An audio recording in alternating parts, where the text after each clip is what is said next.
Welcome to Unplugged and Muted. This is Ryan, your host, and today I actually have on a very special guest. I really like talking to this guy. His name is Logan Young. He's a guitarist in Dal Ev and I the Breather, and I saw I the Breather live this year. They were touring with Sleepwaker, which I've mentioned them like 5 times on this podcast already. About every third episode I talk about them a little bit. But no, they're just touring with them, and I got to meet Logan Young in person, and I'm like, hey, dude, I thought it was really neat how you're just dancing all over stage and you're actually putting on a performance rather than just, just standing there playing guitar. That was kind of the cool thing I really liked about him. And then I went on his Instagram page later because someone was like, yeah, you should also check Dal Ev if you think he's cool. And Dal Ev is his project. It's a project he's in. I don't know how it started. I don't remember exactly. Maybe you said in this podcast, but it's been like 4 to 6 weeks since we've recorded this episode. But regardless, he has these things called Wacky Riff Tuesdays on Instagram, and that blew me away. It's just some wicked sounding... I don't know. You're just going to have to check it out. Here's one little bit for you. Thank you, Logan, for being on. You're awesome, man.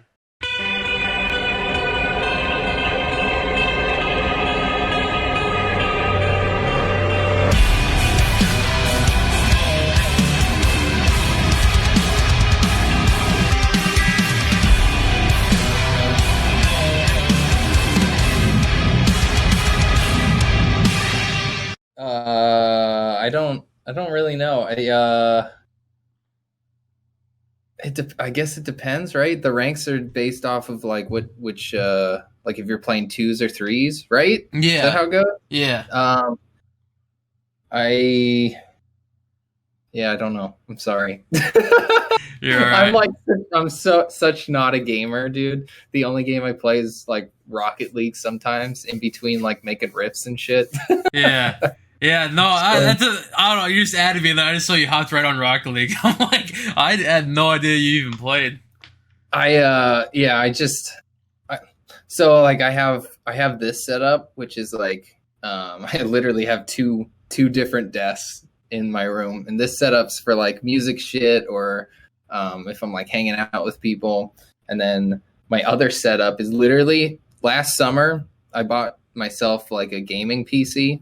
And I just use it just to like play games, dude. And Rocket League right now is like my favorite game for like just passing time. Yeah, you know what yeah. I mean?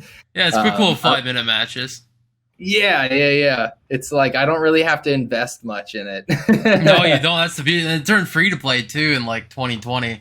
So that's that gets a lot more access to people that don't want to spend money on games. I think it's a nice business strategy to be like, hey, it's free to play, but then there's the Rocket Pass or other stuff you can buy for actual money. Right. I mean, it's not pay to win, it's just pay to have nice looking stuff. Yeah.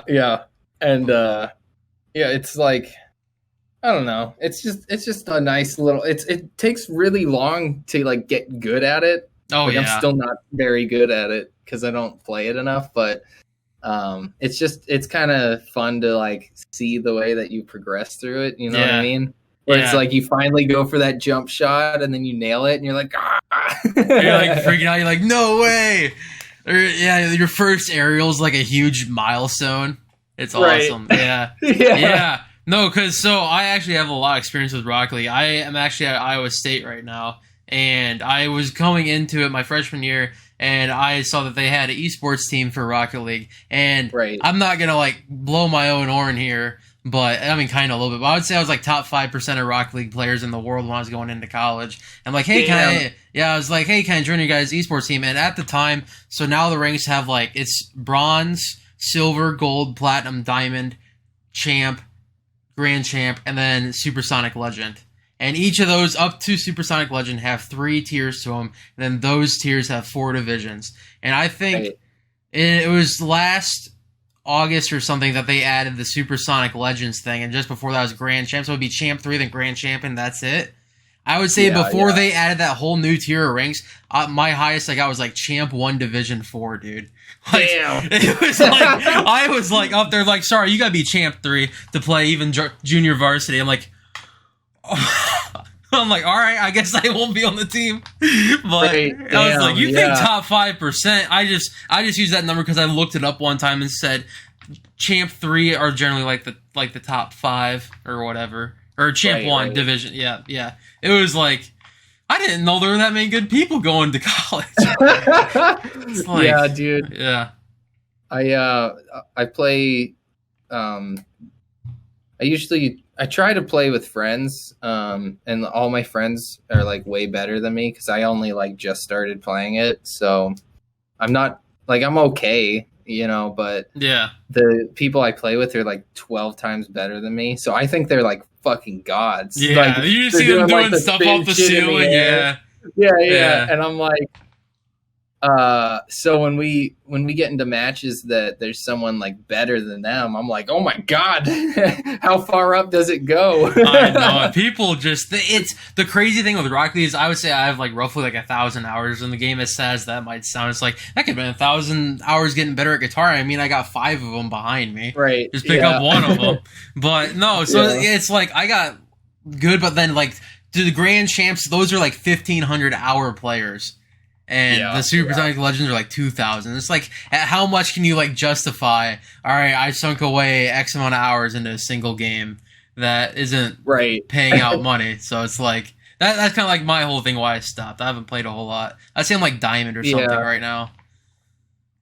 I've kind of noticed like as I keep playing and like moving up and getting with like better players, like matched with better players, like it's becoming like kind of less fun, dude, because like when you're in the lower ranks, people aren't really talking shit. Like everybody's there to just like have fun. And then once you get into the higher ranks, dude, people are kind of like really petty, dude. Yeah.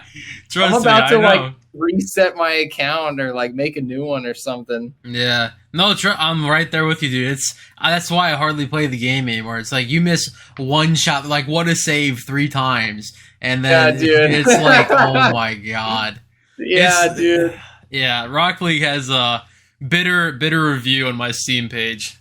It's like just very bitter. It's like, you think Call of Duty was petty? No. Yeah, true. Rock League. I would say Rock League's like the worst gaming gets for like pettiness. Yeah. Yeah, that's like just I don't know. But are you trying to get into any other games or just Rock League right now? I'm a big fan of like single player games, dude. Like I really like I like shit that has like a really good story, so that I can just kind of dive into alone. Yeah. So like I really like The Last of Us or like Uncharted, God of War, Elden Ring. I was playing like for like so much time I put into that when it first came out, and then I kind of dropped off because I just went through like a move a couple months ago, and it just, you know how moving is, it sucks up a lot of your time. So I kind of put it down, and it's been a while now, so I'm like, I'm not going to be very good when I get back in there, and I'm like an end game, so like I have to be good. You have to be at the top level you can. Yeah. So now I'm like, damn, dude, I'm gonna have to like restart this game if I like actually decide to jump back into it, so I can like rebuild those skills back up. So I usually like single player games, but lately I haven't really wanted to like invest in time into it. So I just want something I can do and maybe like hang out on Discord and like talk to somebody for a little bit. Yeah. That's the big part of it for me. I just like talking to people, like hence this podcast. That's why I started it. I just had a couple drinks one night, like, it'd be fun to do a podcast and just talk to people. Right. So then here we are. This is actually going to be episode 12. Earlier today, I had Isaac Stolzer Gary from The World Is Quiet Here, and he also does like these riffified stuff, so it's like viral videos you'll find on the internet. He'll just do like a guitar riff over it. Yeah. Does he have the Strandberg? Yeah. Yeah, I know that guy. Yeah. He's fun, dude. I like him. Oh, dude, he was so awesome to talk to. It was awesome. It was like getting like really philosophical and everything about just like music and everything in the world and how it all intercombines. He seems like I've never talked to him before, but like just from like his videos and like the vibe that I get from him. You and him are the same person. I know he you're a seems memer. like I such know a you're a genuine memer. dude. Yeah, I know you like being a memer on stage, and he told me this story, and I can just kind of recap it here because your episode's gonna be a week after his comes out. I do weekly uploads on Wednesdays, Right. But he had the last show, The World Is Quiet Here, played was in like 2019. It was a Halloween show. So everyone was like dressing up and going to the concert, and his band was like, "What if we just dress up as condiments?" So they wore like different colored shirts with like the name of what they're supposed to be, and then a similar colored hat. And I thought that was the funniest thing ever. I'm like, no way. That's awesome. Yeah, yeah, That's so funny. yeah. I thought that was like one of the best like performing outfits possible. Just that little Halloween party. I think the only like fun Halloween thing I ever did was forever ago. I did we all did like Hawaiian shirts, and it was like fun. Yeah, fun, laid back, and party time, man. Yeah, dude. Like I think I wore like sunglasses with like the open Hawaiian shirt. It was pretty funny, dude. Yeah, you gotta have a little bit of fun. Yeah, I mean that's what it's all about, dude. Yeah. Oh no, trust me. When I saw you guys, it was when did you join I the Breather? That was like May of 2020. Dang, so you've been in there for a while. That's A crazy. little bit, a little bit of time. Was that the I can't remember the name. It's a long album name. The 10th year anniversary. You guys just went on that tour. Yeah. Yeah. I can't remember the album name. Do you know it? There's Truth and Purpose, which is the second album, and then there's These Are My Sins, which is the first album. I think These Are My Sins, or maybe I don't know. Did they combine them? Yeah, we like combined them. Okay. And we didn't play through like all fucking like 20 of them. Right. We picked like the best songs of each album and just played like a set of those. Yeah. Yeah. And just so you know, it's like we are rolling. I just wanted to throw that out there too. Just so you were like, so when are we starting? You know, but yeah, fair enough. Yeah. No, I just like going into it with like natural conversation now. It's like, hey, rather than because after this interview's done, I always do like a little, hey, welcome to whatever. I do a post-recorded intro thing, and then what I usually do is whether you want it to be I the Breather or Dal Av or one of your Instagram clips, I like to show off like, hey, this person's doing this, and here's a clip from their Instagram, or here is a clip from one of their newest songs, you know, something like that. So it's while that viewer retention's high, you gotta be like, hey, this is what this person does. If you don't even want to hear the interview, I just put out a song yesterday, so for Dal Av. It was a collab I did with.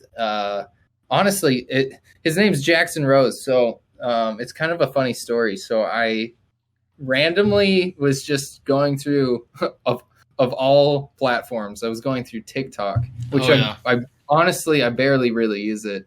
I honestly use it to like upload stuff, and then I close out of it. But sometimes, once in a while, I'll just like have it open, like if I'm taking a shit or something. Yeah, you know the basic entertainment on the porcelain throne. Like if I don't want to just sit there and stare at the wall while I'm shitting, you know, I'll flip through fucking the world of the internet. And TikTok's a good time waster. So I was like flipping through it, and I came across Jackson, who I did the song with, and he's like he does like scream rap stuff. So like nice. I don't know, like Scarlord or Ghostman. I love Scarlord, dude. Yeah, he's tight. He's tight. So it's like in that same vein, and that's like a style of music that I mean I obviously don't do, but I really think it's like interesting, and I like the two worlds mixed together. So I found him promoting one of his songs, and I really liked it. I went and checked out his music, and I was like, man, this guy's awesome. And we ended up talking after a while of like following each other, and he was like, I love your stuff. And I was like, I love your stuff. He was like, you want to do a song? I was like, yeah, let's do a song and like try to combine our worlds together. So basically he sent me this trap beat that he had that he was maybe going to use for something. And he sent that to me, and I like cut it up and like put in like heavy stuff with it. So I tried to like combine both worlds together. And then once I finished the instrumental and sent it back to him, he was like, what do you want to write this about? I was like, I don't know, man. Like, you usually write about like Halloween creepy stuff, you know? Let's write it about like a horror movie or something. And he was like, man, my favorite horror movie is Hereditary. I was like, me too, dude. So that's kind of how that happened. But yeah, it was just like a fun thing. And like, that's kind of the more of the direction I've been going, sort of in like the last, I guess, since the beginning of this year, like moving forward.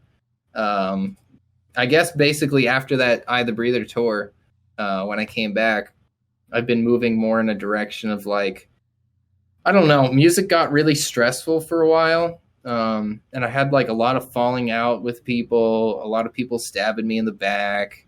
And it's been kind of like years of that, dude. I mean, the music industry is pretty brutal, dude. Yeah. So, trust me, I've heard a lot of stories. Yeah. So I was just like, I was getting really burnt, and it just wasn't fun really anymore.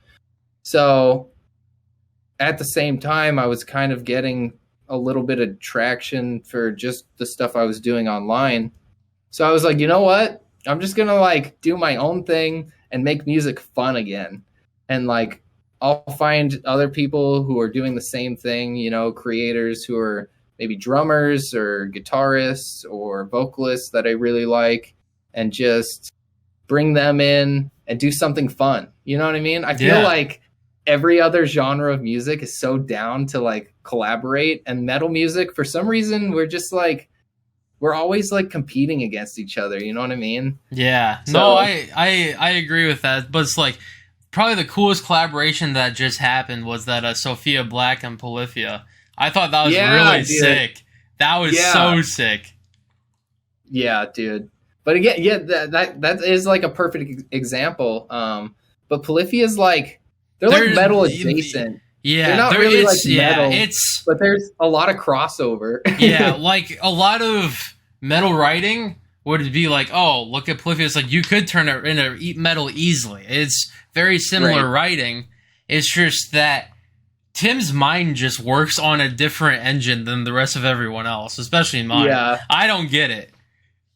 I love it. I love that kind of playing. Oh, I do too.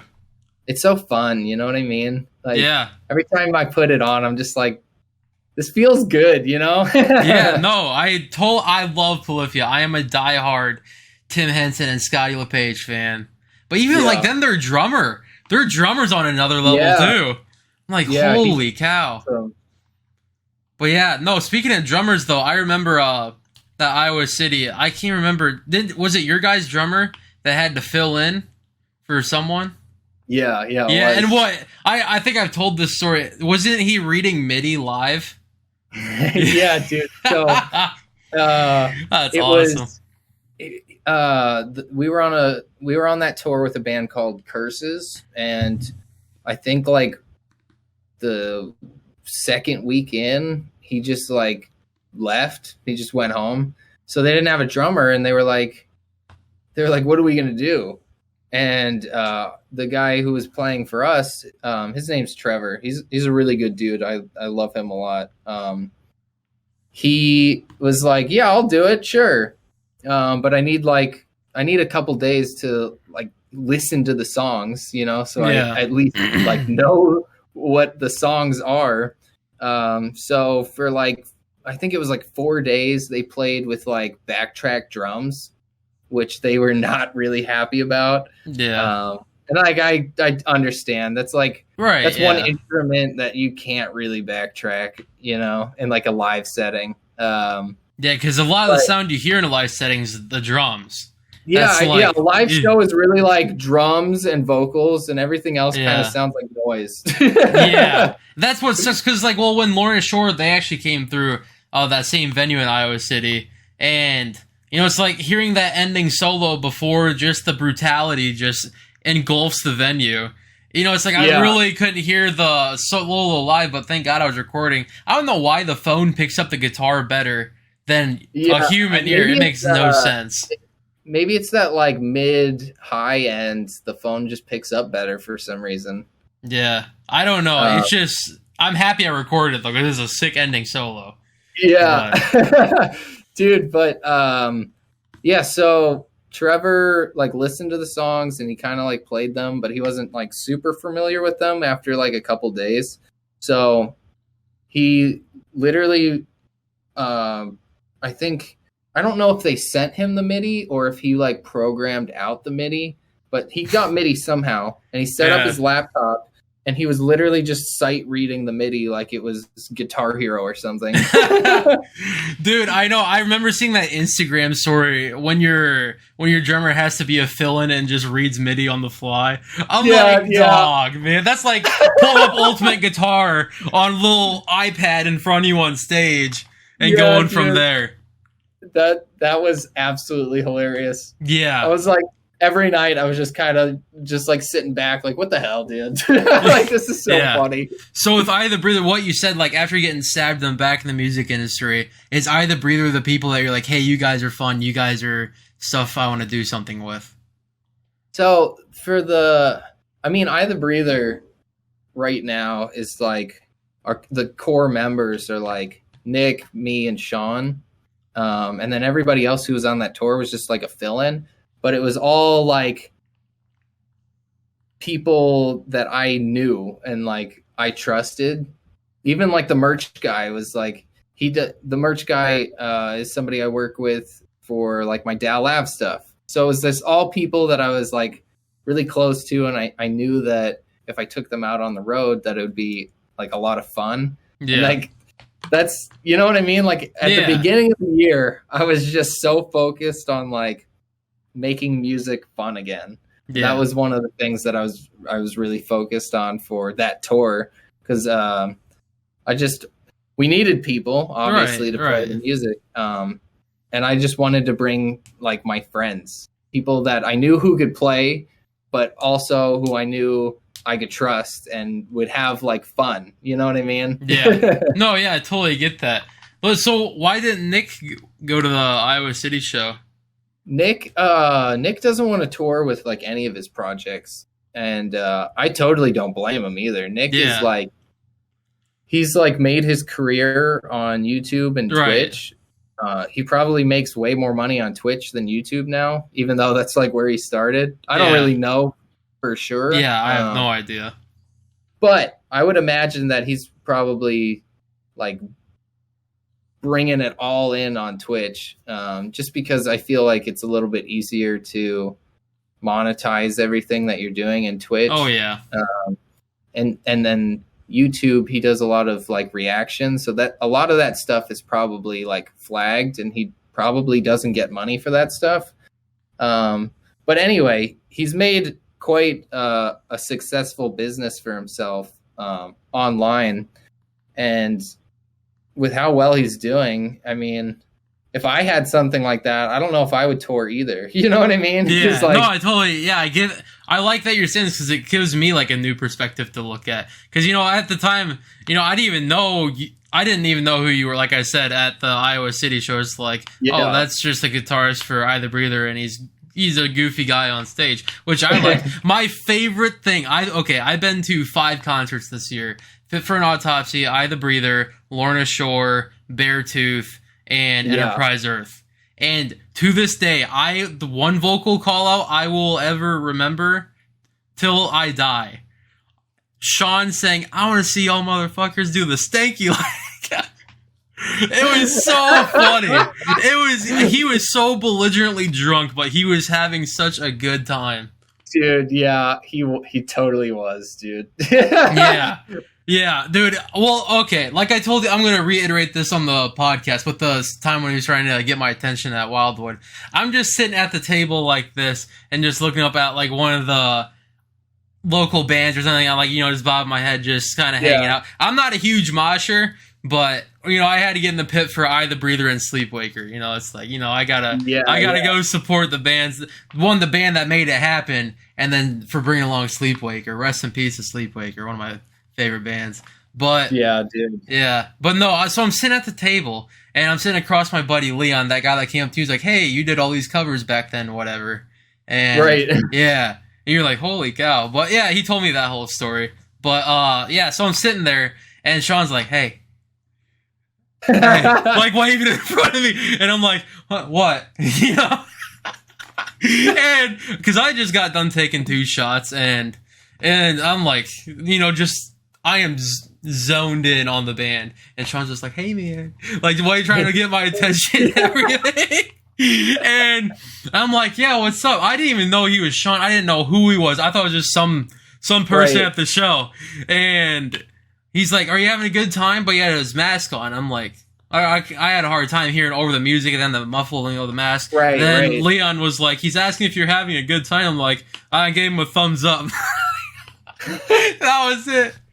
I'm like, who's this weirdo trying to like, Yeah, dude. it's like, oh, Sean's awesome. I tried to get him, or I was messaging him like I was messaging you, like, hey, do you want to be on the podcast? But he didn't reply. I'm like, all right. He's been kind of MIA for a little bit. He's been going through a lot. I mean, Oh no, I don't want to get into it. no, 'Cause, no, like, yeah, it's his yeah. personal life, but he has had a lot of stuff going on Yeah. in his personal No, life. it doesn't bother me if he doesn't reply because it's not my first Yeah. time not getting a reply. You know, it's like True. I've reached out to 100 people and this is only episode number 12, so it's not like I'm holding it against him. I still think I the Breather is cool and he's a cool person.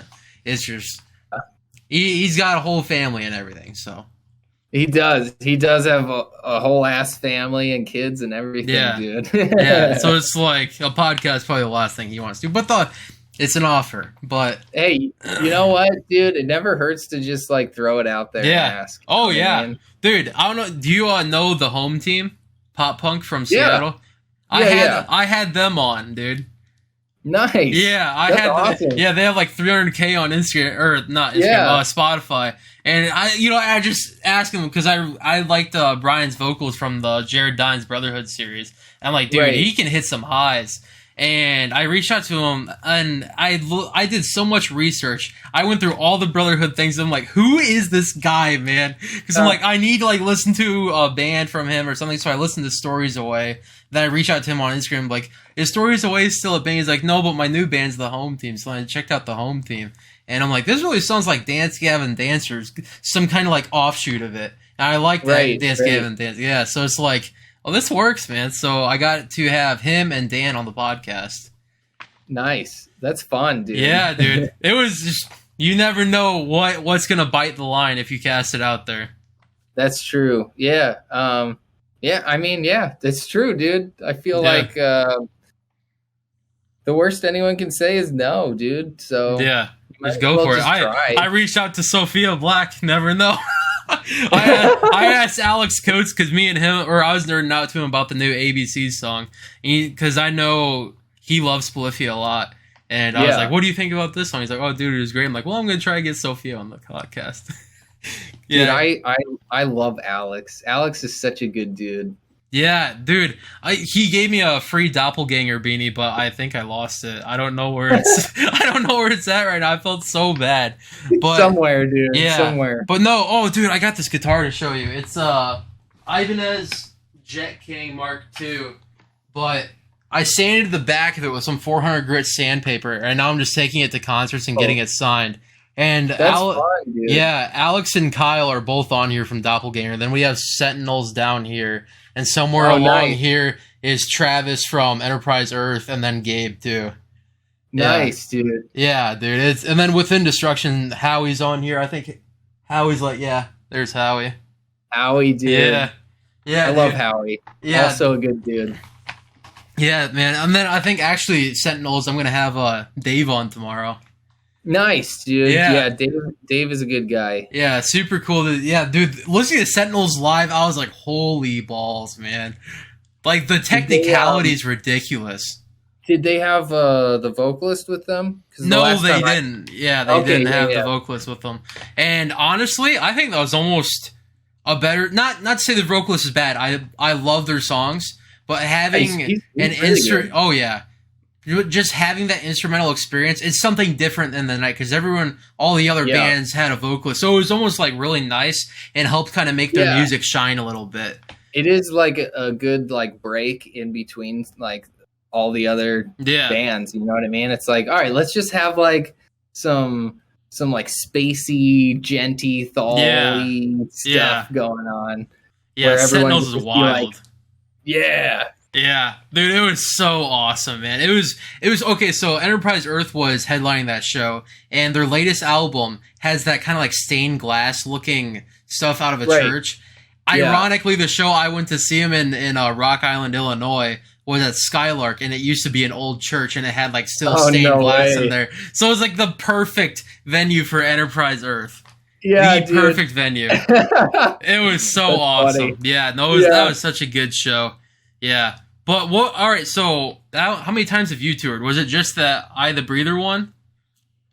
Dude, I've toured. So I toured with I the Breather. I was gonna do a bunch of tours with my old band, Reflections, but you were in Reflections? I was for a couple of years. We were gonna do a bunch of tours, and they were all lined up, and then COVID happened, so we did none of them. Yeah. And then I ended up leaving, and then before that, I was in a band called Mother Sound. I toured with them a bunch. Before that, I was in a band called Falsifier for a little bit that I toured with. And then before that, I was in a band called Altered Perceptions that I toured with. And then before that, I was in a band called Hollow Point. And that's the first band I started like touring with. So you've been like, yeah. So I'm 27 now. I think I started touring when I was like 22. 21, 22. So, and then take a break for like COVID. So yeah, you've had a fair. Yeah. I didn't know if you're new to touring or not, because I'm like, honestly, you can put on a really good performance. I mean, I like you said, the I the Breather riffs aren't like too difficult, but it's still fun to see an actual performance too. You know, it's like that's kind of always been my goal.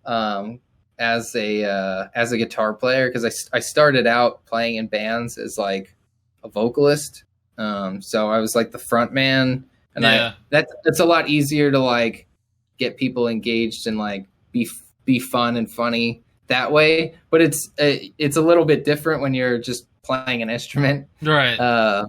So when I switched over to guitar, like one of my main goals of like playing shows, at least in the performing aspect of playing shows, was to like make it fun, dude. Like nobody goes to a show so that you can play your record perfectly and it sound like it's never going to sound that good. Right. Like, if I want to listen to your record and it sound good, I'll just like put it on in my car. But if I want to go to a show, I want to see something that's entertaining. So I've always tried to do something like goofy, you know, or it's a hard line to walk between like being fun and goofy and then being like cringy, you know what I mean? No, yeah. So it's like you said though, a band I saw this year, Beartooth, I want to say they specifically made the last riff song on their latest album specifically to prove your point and be like, we are here to put on a freaking performance, and that's their outro. Their encore outro song, whatever you want to call it now, the new TikTok thing, the the outro song, the people doing that in public is just like whatever. But it's funny. It's funny. It gives something for people to do. But the last riff for Beartooth is dude, when you hear it live, I was drinking a little bit at this concert, so I'm like freaking out. I'm like fangirling in the crowd and everything. But yeah, I did 2 3 Wiseman shots at that show. I don't know if you know what those consist of. No, I don't. I have no idea. It's a shot of each of Jack, Johnny, and Jose. Oh, wow. Yeah, so I was there for a good time. I was there for a good time. And I had a buddy be my DD, so I'm like, what do I care? It's like, I'm here to have a good time. Yeah, as long as you're safe about it. But no, dude, as soon as Caleb came out there, I mean, they do their kind of like intro instrumental with just the drums and the bass and whatever backing track they have, and then Caleb comes out holding the guitar like a freaking torch, and he's Sparta. It's so awesome. And they just kick into it with, I think he plays an E flat, but with an octave pedal that's like mixed in at like 75%. That's what it sounds like to me. But oh, dude, he's just freaking whipping that guitar all over the stage, doing spins like he's Tuck from Fit for a King. It's just, what a show, man! What a show. That's awesome, dude. I love stuff like that, dude, because it's fun. You know? Yeah. Have you ever seen Motley Crue live?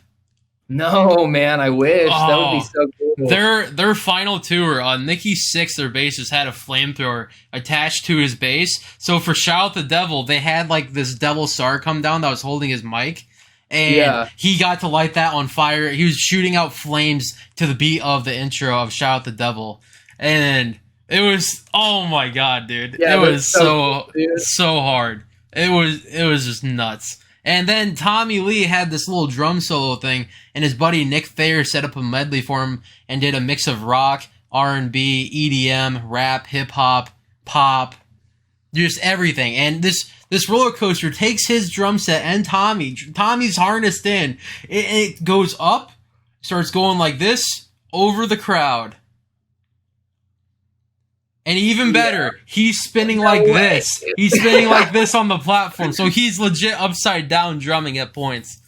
And then it takes him all the way back to the stage. So it's like a 20, 30-minute drum solo, but it's so sick. It's so awesome. Yeah, dude, that was a show to see. I tell you that. Yeah, dude, I wish I could see them, or like another old school band like that. Van Halen is a band I would love to see. I know it. 2020 kind of took that opportunity though. I know, dude. Rest in peace to that legend. He should have been one that just got granted immortality. Right? Just for how freaking awesome he was. I mean, one of the best guitar pieces of all time, in my opinion, Eruption. I think that was just really what put guitar on the record for the entire world. Dude. It's like, sure, you had people. Was it Randy Rhoads for Crazy Train or? I think it was Randy Rhoads. Yeah. Okay. Yeah, it's just like, you had riffs like Crazy Train. They're like, oh, this is revolutionary, groundbreaking, or or even before that, Jimi Hendrix, kind of like breaking the norm of that time. So it's just like in every generation, we have a new norm of music being broken, like you doing Dal Ave and making Thaw, and it's just like, or like Humanity's Last Breath. I would say they are, to me, they're the godfathers of Thaw, just for like.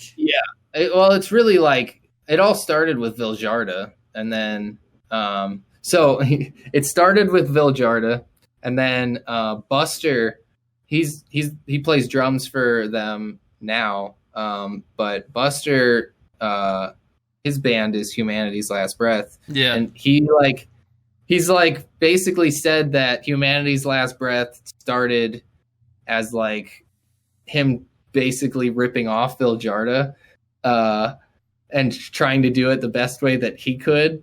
And then obviously he's kind of in more like the most recent album has kind of like changed it up a little bit from the older stuff, but that's kind of how that started, dude. That's interesting. I didn't know that. Yeah, interesting. It's really cool because like he started out as a fan, kind of like writing music like that, and then ended up joining, which is really cool. But yeah, I loved. I'm kind of like going away from it a little bit, but like when I started Dal Ave in like 2019. I was like super getting into Thaw. Like I'd listened to it for a while, but I was never really like a good enough guitar player to like pull it off up until when I tried to do it with Dal Ave in 2019. I was like, all right, I feel like I could probably do this now. And something that I wanted to do with it was I don't know. So like all the Thaw bands, they all kind of sound like they're just ripping off Viljarda. Right. I mean, it's like a very unique tone to try and get. Because, I mean, it's just so damn heavy. It's like it's like trying to recreate Five Finger Death Punch without recreating Five Finger Death Punch. You know, it's like it's such a specific sound that you're like, that's Thal. But it's what's like just like exactly. So it's such a small like subgenre of like gent. And that's it's like, how can you make it different? So what I wanted to do with it was kind of, I don't know, do it in my, there was like pieces of Thal I liked. There were pieces that I didn't like. So I wanted to take the pieces I liked and then just like mix it in with a bunch of other shit, you know?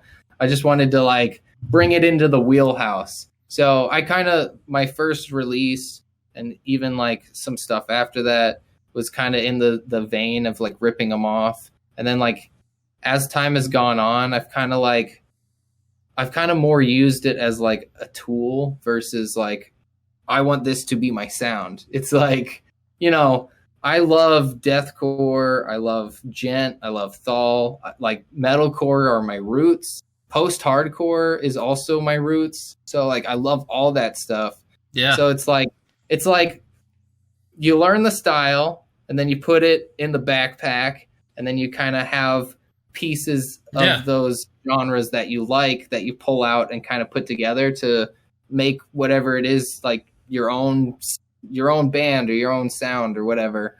And that's like kind of my frustration with Thal is that it kind of all sounds the same really. And it's like, it's not even just with Thal, it's with any genre really. Yeah. When people like everybody ripping off Architects, you know what I mean? Yeah. It's like, but I think another band that we were talking about earlier who does it really well is like Sentinels. Like they do it in a way where you can clearly hear the influence and like they do Thal parts, but they do it in their own way where it's not like a complete ripoff. You know what I mean? Yeah, no, added different elements. Yeah. So like my thing is, I feel you're more knowledgeable on music and all the moving parts. It's like I hear the word theory and I'm like, zombie apocalypse, I gotta go. You know what I mean? like it's just like that's like a no word in my wheelhouse. It's like theory, no, I'm not interested. It's like that's like my kryptonite, man. It's just not good.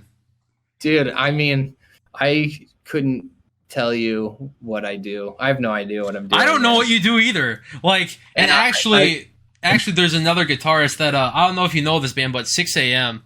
After Motley Crue kind of were wrapping up their final years, Nikki Sixx made that Heroin Diaries book and actually got a band together to write a soundtrack to the book.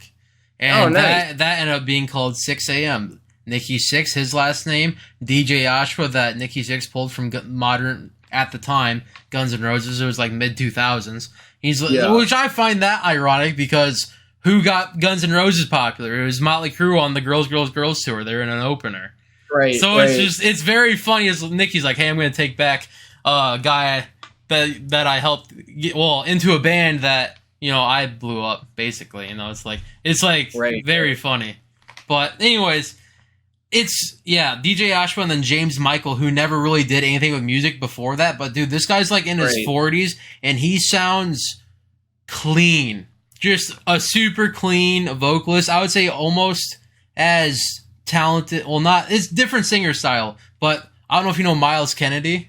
He did work with Slash and Alter. I think he's vocalist for Alter Bridge. Oh, okay. Then yeah.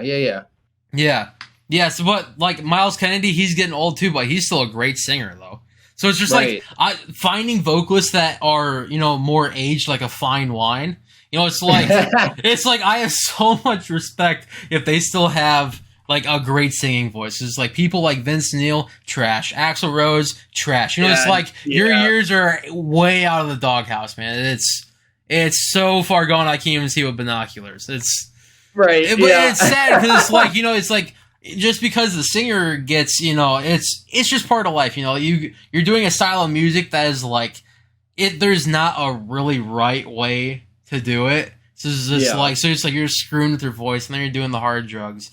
And then it's just like, oh, you thought you'd just be a perfect singer forever. It's like, well, joke's on you.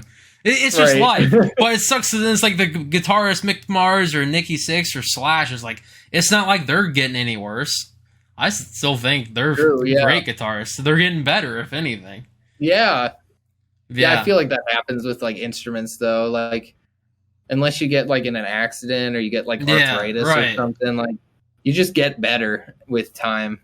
Yeah, Mick Mars is a machine, dude. I think I read like all the Dirt book like before the movie actually came out on Netflix, Yeah. and yeah, Mick Mars like diagnosed at 18 or 19 with that ankylosing spondylitis thing, which basically fuses the discs and vertebrae in your back into like kind of like a singular bone structure in like Yeah. kind of like a curve. So it's like kind of like hunched over and everything, but he's like he can't sit up straight like that. He physically cannot move his body like that, right? Right. So he's hunched over on stage, but he is still ripping some of the nastiest riffs in 80s history, dude. I mean, Yeah, Kickstart right, My yeah. Heart's just that little just what the Yeah, it's hell, classic, dude? dude. Yeah. That is Classic. classic. Even Dr. Feelgood, the tapping with the whammy bar with the harmonics, that's sick. Yeah. Yeah. But no, All that stuff, dude, I feel like you can just tell that they were having fun, man. You know what I mean? they're And having they like come fun. through the music. Yeah, that's really they kind of like laid the stones in place. And sadly, Thal or heavy metal hasn't got its really mainstream media attention in a long time. But Yeah, it's been a minute. yeah, because it kind of went to punk, and then it just kind of like said, "I think we're done with guitars and stuff for a while." Unless it's like country or something, or Yeah, like I stuff mean, like 21 Pilots or we had a moment for a little bit in like the 2012-ish range, 2010 to 2013, where like some of the scene bands like I don't know, like Blackfield Mike- Brides. yeah, Yeah. those types of bands were doing like really good numbers and like charting really high Yeah. on Billboard, but that came and went pretty quickly. Yeah, it was a very specific scene. It was like trying to find a Barbie, and you maybe get like top 30 on the Billboard. But I mean, it's cool. I mean, it's not like you can knock those bands. Like you can't say Blackfield Brides was a bad band. It's like they were one of the only ones that billboarded. It's Yeah, dude. I can't. I couldn't say anything. If Blackville Brides hit me up, I'd be like, "Yep, I'm in, dude." yeah, just go start. And actually, I think it was really neat that they kind of brought soloing kind of like back into the scene. That was one thing I liked. I'm a sucker for guitar solos. So it's like what you said when you're like listening to music, you like to take certain different little pieces of genres and put them in your backpack. Like my favorite thing was 80s hair metal solos. That was my favorite thing. Cause it's like, dude, they're so sick. And to me, modern solos just don't hit the same. Yeah, unless it's like is. intervals like Pliny. Pliny's just a freaking god on the guitar, dude, being a soloist. Yeah, that guy's awesome. Yeah, it's not really the same. And I can't really speak too much to that because like I'm like I've never been like a lead solo kind of guy. Like playing wise or listening wise? Playing, I think. Oh, I can't play lead either. I'm a rhythmist at heart. Yeah, I definitely like solos, but I don't know. I guess listening with modern metal, I don't like solos, but maybe it's because they're not done in the way that I like. Yeah, but yeah. I don't. Yeah, I'm definitely like way more of like a rhythm guy. Yeah, no, like John Brown, Ollie Steele from Monuments. Oh my god, they have riffs for days. They got it. Ollie Steele is probably one of my favorites of all time. Like. Then I checked out, dude, every time you upload something on Instagram, I always like gotta pop in headphones because I'm like, I know the phone speaker's not gonna justify this one.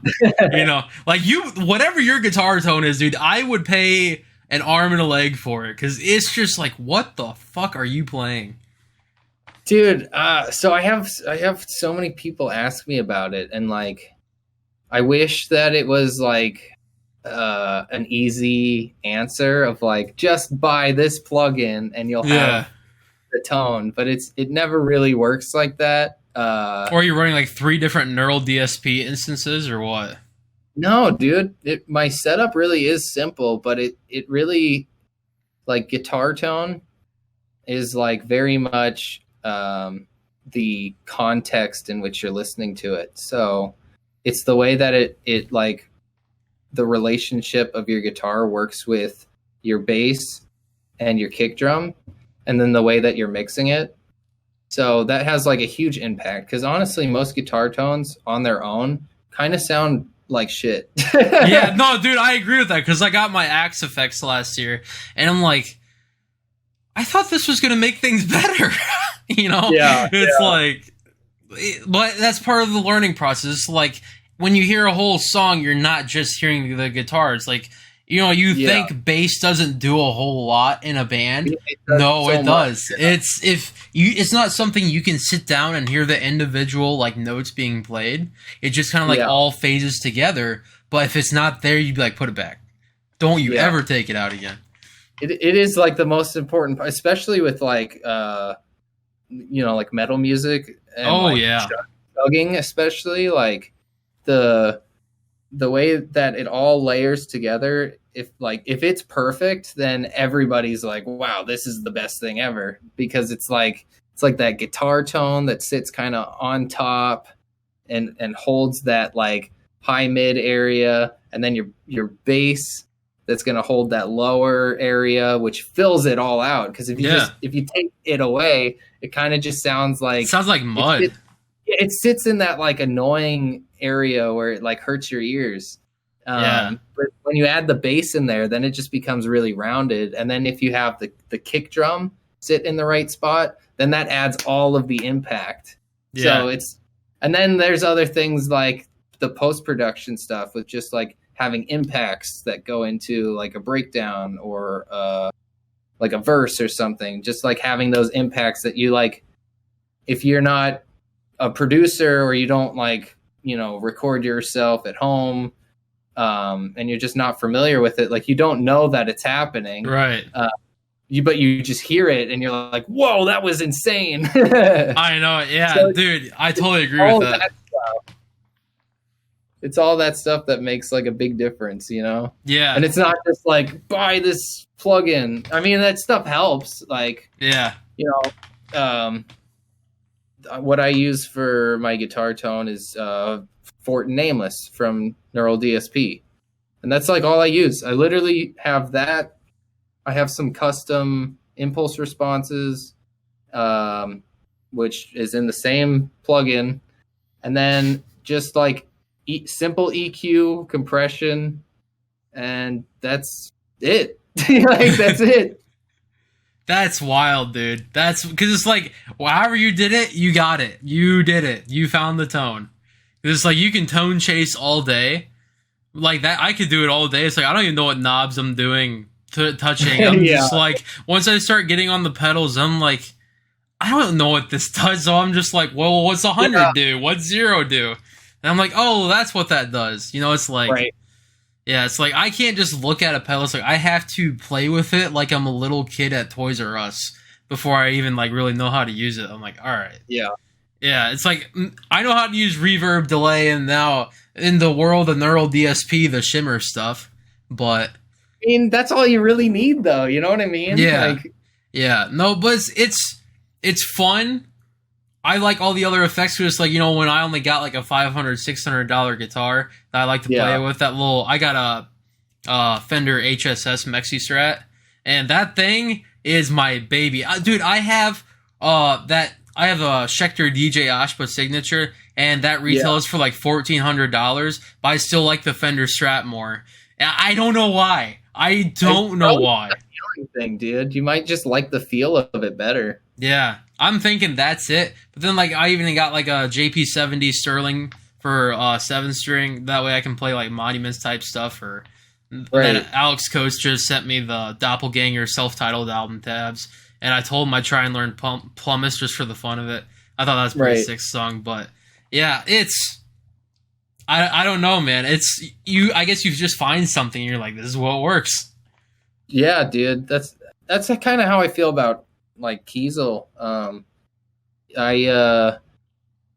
Man, in my younger days, I was like buying and selling guitars all the time because I was just never really finding the one that I really liked. So I just I was constantly just buying and selling guitars. So I went through so many, like I went through like ESP and Ibanez and like just all of them, you know. And then I had literally never played a Kiesel, but I had worked with years ago. I worked with this really, really small custom brand from Canada. I was endorsed by them for a little bit until I switched over to Ibanez later on. But getting into the custom world like really opened my mind and let me like play with a lot of different types of wood that I normally wouldn't have access to on like, you know, your standard guitars that just get like factory made and shipped out. So I really liked the custom world, but I mean, custom is super expensive. So I was with Ibanez for a little bit and I was not really happy with them, and they didn't really have a lot of stuff that I enjoyed either, to be honest. So I was like, man, I want to get back into the custom world. And I was like, well, Kiesel makes sense. Like they're probably the biggest brand for like custom guitars. So, and at the time I was just joining Reflections and the other guitar player was endorsed by them. And this was just right around the time that NAMM 2020 was going on. So I went out there and I was like, this is a great chance for me to meet them and play the instruments. So I played the guitars that they had on display and I was like, wow, these feel really, really good. And like, you know, like how many other companies are at NAMM. So I went around playing all of them, and Kiesel felt like so good. It just felt like home. So I talked to them, and then we worked out a deal, and that's kind of how I started working with them. But once I started getting these guitars, the Kiesels, I don't really like playing anything else, dude. I finally found the one. You know what I mean? Yeah. And it's gotta be. It's like I don't know if the Fender's the one for me because I've never played a Kiesel or a Mayonnaise or a Ormsby. I've never really got to have a high end modern metal guitar. You know, it's like, but that Fender, man, I tell you, I make it sing in drop C. It's not even funny. But I feel bad though because like I'm over here playing on like 9 to 48 gauge strings in drop C, and it's like I know that's like not standard at all. Like for what most people do for drop C.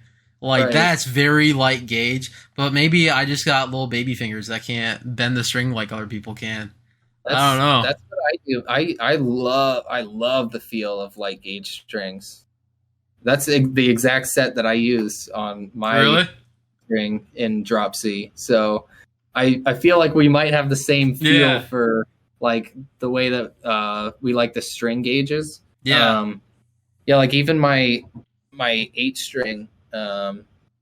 It's like a 10 to 72 and it's in double drop D, so it's definitely not big enough for what that tuning is. But trust me, I see your strings flopping all the time. I make it work, dude. It works and it feels good, and that's if it feels good and it doesn't sound like mud, then you know? Yeah, well, it helps having multi-scale, too.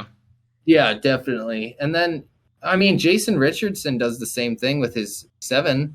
Really? Yeah, I think his stuff's in, like, drop F or something like that. Well, not all of it, but a lot of his stuff is in drop F. And he's got, like, I'm pretty sure his, this was before his signature model, but the one he was playing back in the day was just a standard scale like 25.5-inch guitar, and I think he was using like 9 to 50 something. It was like 56 or something, and he's playing in drop F. That's like stupid. It's stupid light. Yeah. No, but I totally get that. Like, it makes sense for what he's playing. Like he's like all over the place, dude. He needs to he needs that super low action so that he can shred. Yeah. So I guess it's all on like feel and what the intention is, you know? Yeah. That's kind of the crazy thing, because it's like, and it blows my mind how little of a change in your playing setup can affect your ability to play a crazy technical riff. Because, like, even if you change the guitar pick, it's going to be totally different. If you change the gauge of strings, it's the slightest change throws a person off. I didn't realize it until I picked up I personally play with these, this is not an endorsement, I wish it was, but little JP7, or John Petrucci signature model. That's what I've used, dude. Those are exactly what I use. Really, we're the same guitarist, but you're just better, apparently. Same gauge strings, same picks, yeah. They feel so nice. I know, they're just 1 millimeter, that's all you need. Yeah. They're so good. I need to go get some new ones. Mine are getting a little worn down. I don't got a nice pointy tip anymore. But I feel that. Yeah, it's like guitar. So speaking of guitars and maintenance and stuff, how often do you change your strings and like clean your fretboard and everything? I'm so lazy. I'm so lazy with changing my strings. I try to at least once a month, but honestly, I probably maybe once every 2 months. I've sometimes gone even longer, dude. Like I hate changing my strings. I know, but dude, I hate the feeling of dirty strings and like a dirty fretboard. As soon as I can feel it, I change it. But if I don't feel it, then I don't change it. Yeah, on this Ibanez right now, I feel it, and I'm just like, I haven't played it in like 2 weeks because of that. I'm like, damn it. Something you can do to like really help prolong the life of strings is like after every time you're done playing, you could take like a cloth and kind of just wipe it, or you could take there's like, it's called like fast fret or something, you know what I'm talking about? It's like that I think little stick you can like rub on your fretboard and just wipe it, and that honestly, that is like prolonged my string life forever, especially because like on tour, the last thing you want to do is fucking change your strings. Because like there's never a convenient place or time to change your strings on tour. So like I made it a point, and I've been through like 6 week long tours with never changing my strings and being fine, and it's doing that every night. So like obviously you get sweaty and like and you're just like sweating all over the place. If you leave that on your guitar, and your guitar strings, like they'll get nasty really, really fast. So I take one of those after literally as soon as I'm done playing, I set my guitar down and I just rub that shit on it and wipe it off, and it just keeps the strings like pristine. That is interesting. Dude, I need to be better about this. Like, I just need to wipe it after I'm done playing it. That's my problem. I'm like, all right, back on the rack.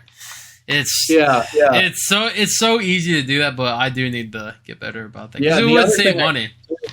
Is like all my guitars I keep in the cases. I don't leave them out. Okay, interesting. That helps a lot too. Yeah, I don't have a case for every guitar though. That's the issue. True. Yeah, a lot of people don't actually. So yeah. Most brands don't give you. Yeah. Well, I bet cases come with the guitar, don't they? For as premium. They do, yeah. I was gonna be like, for as premium of a price you're paying for guitars, like I'd hope you get at least a soft case, or at least something structured. They literally won't ship you a guitar without a case. Like you have to have a case. Yeah, that's awesome though, and that's actually another thing I think Gibson does when you buy one from like an actual store, or probably from Sweetwater or Z Sounds, whatever you want to call that website. I'm pretty sure all the Gibson models come with a case. And what's cool, I have this one like right here. That's a Gibson Les Paul Tribute, and even the lower end models, I mean, call it lower end, but it's like $1,300-$1,400. That is, how sad is that? it's like Kiesel, but the G string doesn't stay tuned ever. That's notoriously bad for G string, dude. It's every time I pick it up, I have to tune. It's I don't know if that's me just like setting up the strings wrong when I'm like putting new ones on, but I'm only doing like 2 to 3 ties around the peg, but I don't know. I mean, it still sounds so kick ass, and the fact that it has built-in kill switch function. I True. mean, it's the Gibson. As much as I hate tuning that thing, it sounds so freaking good. Like playing songs by Queen or just kind of stuff like that. I love it. It's such a good guitar for like classic rock stuff. Yeah, dude. I mean, it is perfect for that kind of stuff.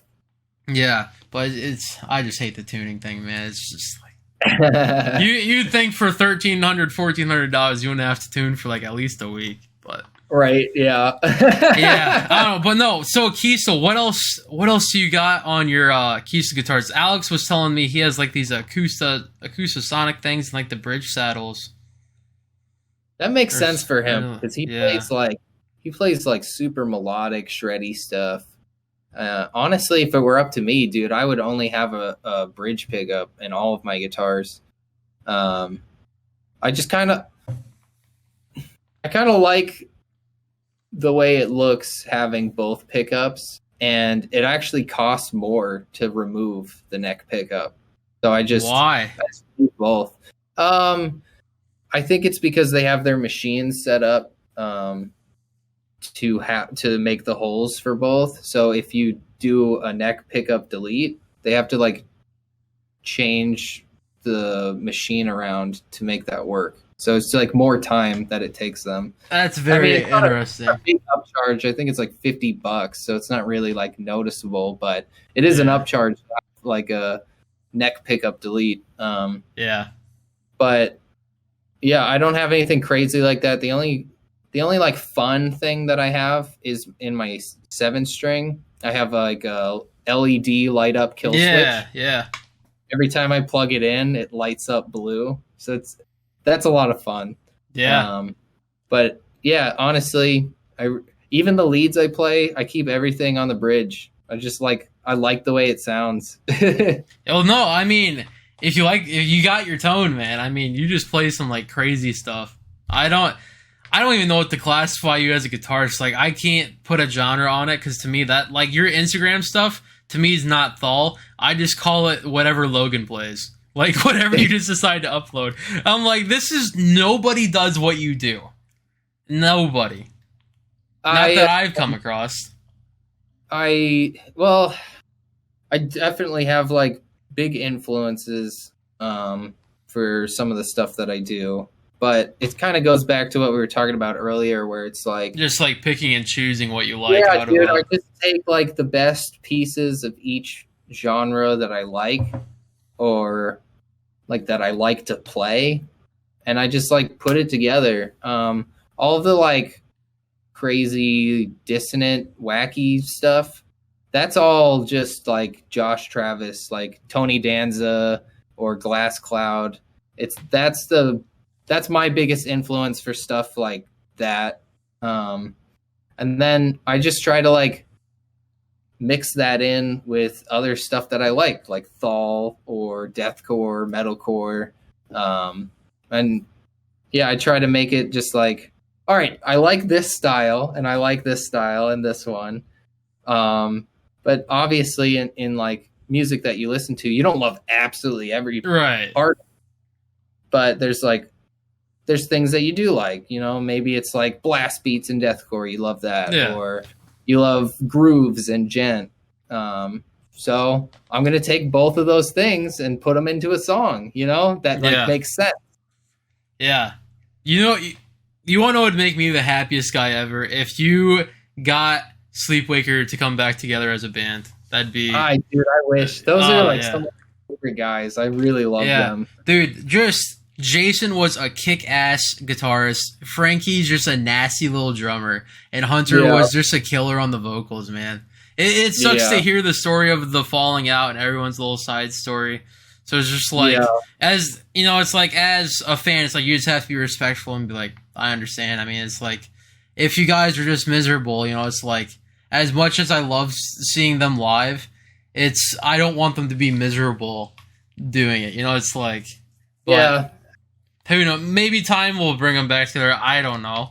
It's not like Motley Crue didn't break away with Vince and had John Corabi on for a little bit.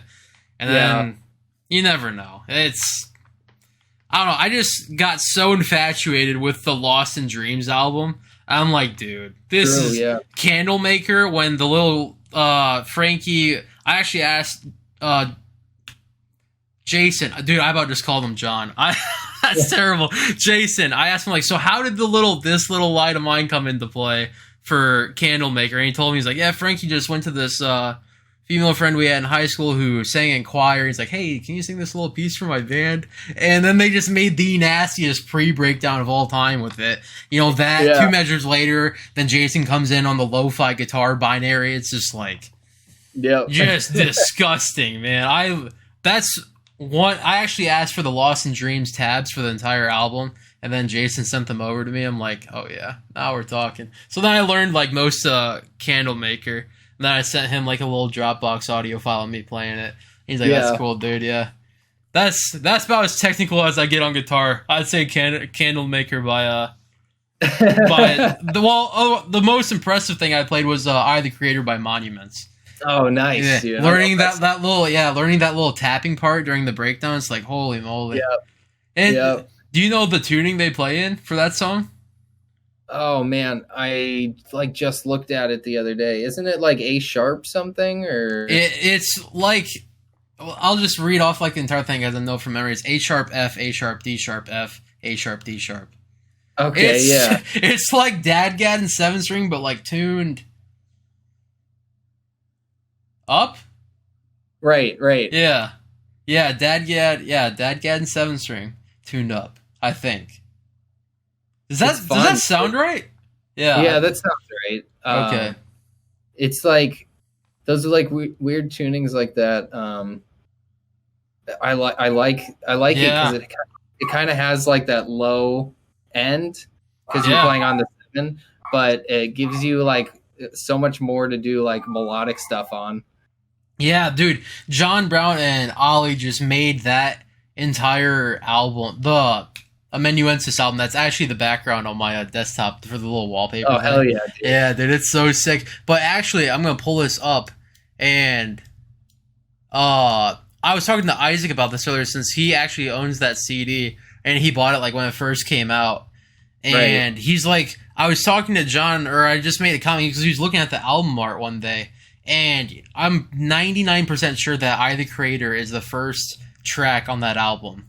And on the album, hold on, I'm going to see if I can share my screen with you. So you can see this. Okay.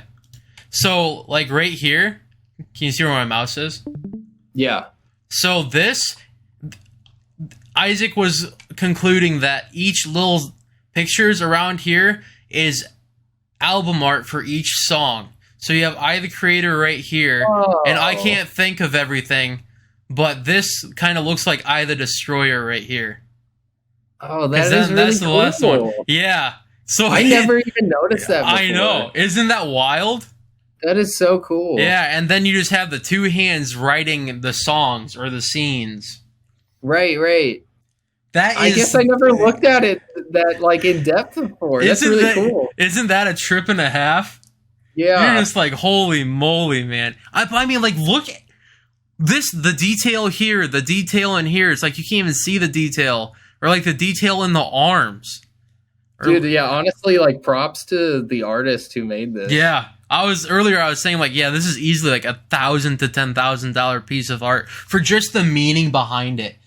I have no idea what they paid to have someone do this or who did it. Props to them. Yeah. This might, honestly, if that was a more well-known fact, I think that this might be like a contender for like one of the greatest album arts of all time.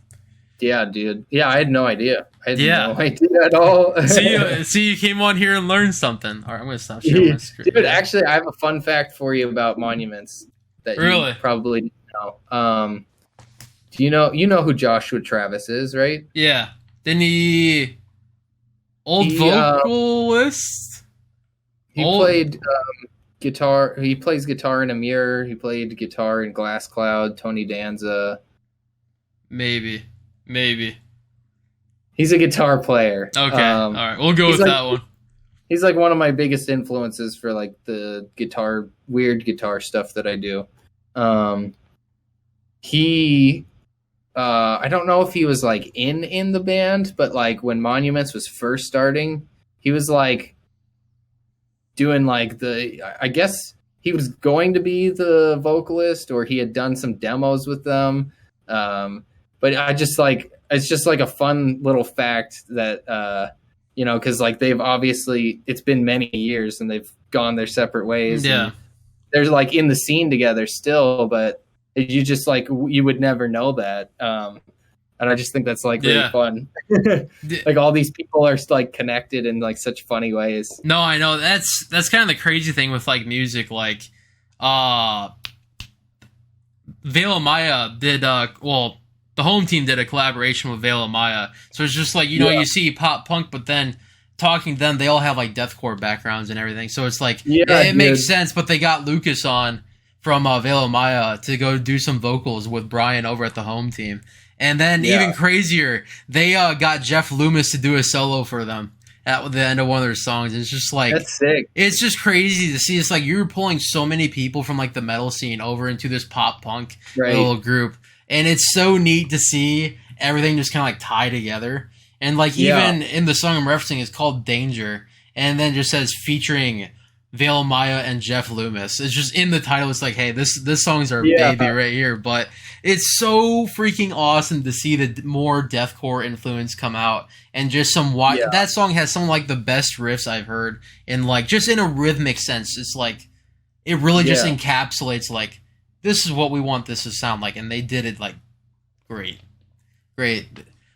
Yeah, I wish that we embraced that idea more, because I think right now, like, I don't know, metal's been in a weird spot for a while where things have been very like, I don't know, kind of stagnant and like a little boring, dude, Yeah, no, I agree with you, because it's like I like hearing stuff. The only times I'll like add something to my library now is if I have a what the hell was that moment, It's like there's like this band. It's like I don't even know what it's called. I think it's called like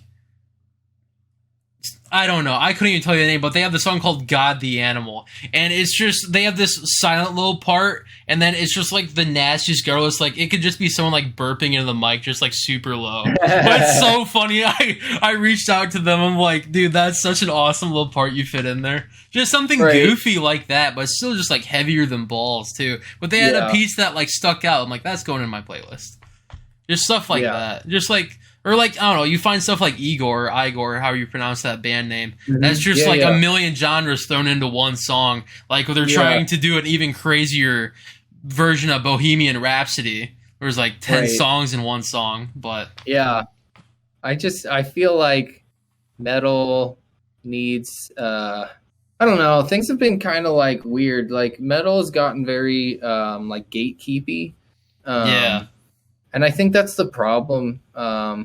Like we're having, it's like hard for like younger people or people who are like outside the community. It's hard for them to like join in because of like the way that we act. You know what I mean? Like we're not like, I don't know. I remember when I was younger, like when I first started getting into this stuff, like, I don't know, like 12, 13 years ago.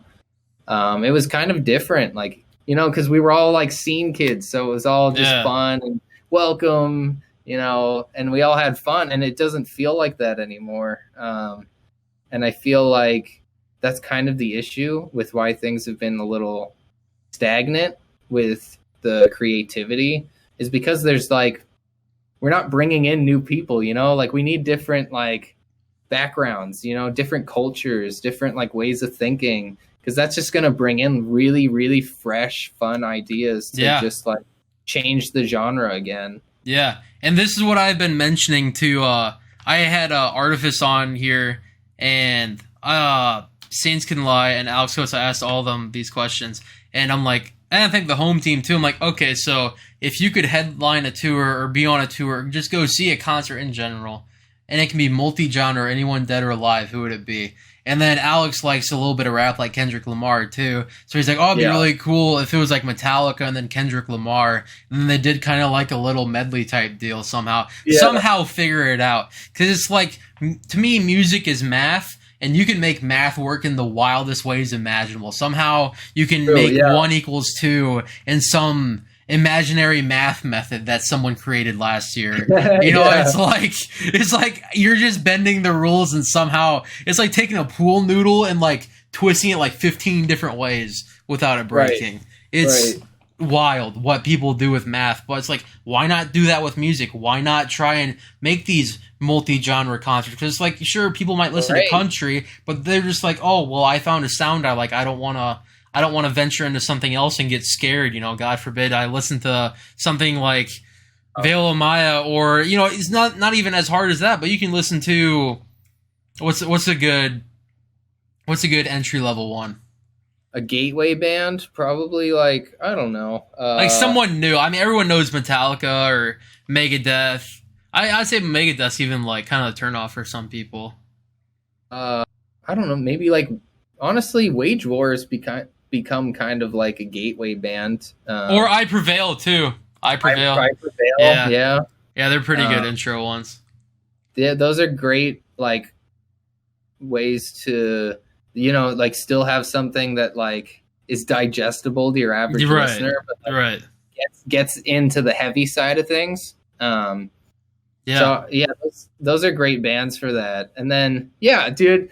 So once people get there, we as a community need to be like, come on, dude. No, I love the idea of multi-genre concerts. Like, can you imagine like Beartooth going on with like Lorna Shore, and then them taking on like maybe not totally multi-genre, but just like, you know, maybe bring deathcore along with metalcore, along with maybe, I don't know, Midwest emo. There was one show that was like that recently. I forget who was all was on it. I think it was it Knocked Loose. Yeah, and Movements. Knocked Loose, so cool. Movements, Kublai Clan. Kublai Clan. I don't even know. Something. I don't know. Kublai Khan. I had no idea what I was even trying to say there. I was just going off bare memory. Bare memory of a band I listened to maybe 1 hour of. But it was super cool, and they actually came. I don't even know where you're from, but are you like around the Iowa area or not right now? No, I just moved like a couple months ago. I live in Austin, Texas now. Oh wow, where were you at before that? Before that, I was in Louisiana. Were you ever in Iowa? No, well, just passing through, but no, I never lived. Okay, I don't know why I thought you were a Midwest person. I don't even know where that thought came from. I've lived like everywhere in the country except in the Midwest. It's one of the cheapest places, man. I tell you. It's like my home. Well, me and Alex's hometown are like, it's in like a top 10 list for like cheapest places to live, but like it still has like nice neighborhoods and stuff too. So it's like, if you ever want the cheapest money per acre and build a house, I mean, there you go. There it is. I'm willing to make that announcement on this podcast since I'm not Joe Rogan. You know what I mean? It's like Joe Rogan moved to Austin, Texas, and now Texas property prices are just blowing up. Wait, did he really? Oh, shit. Yeah, he moved out. To the wrong place. Yeah. Well, maybe you moved to the right place now. If it's still going up. If it's still going up, I mean, that's all you can hope for. So, do you like Texas? Yeah, I like it better than where I was at. I was in Louisiana, which is like a terrible dead-end state. There's nothing to do there. There's no opportunity. It's not a great place. It has some good culture and some good food, but outside of that, if you're trying to like survive as a human being in life, it's not a good place to move. Well, for what you want to do, you're more into like the content creation and stuff like that. So it's like you want to be in a bigger city and have more social opportunity around you, kind of for what you want to do, networking and stuff.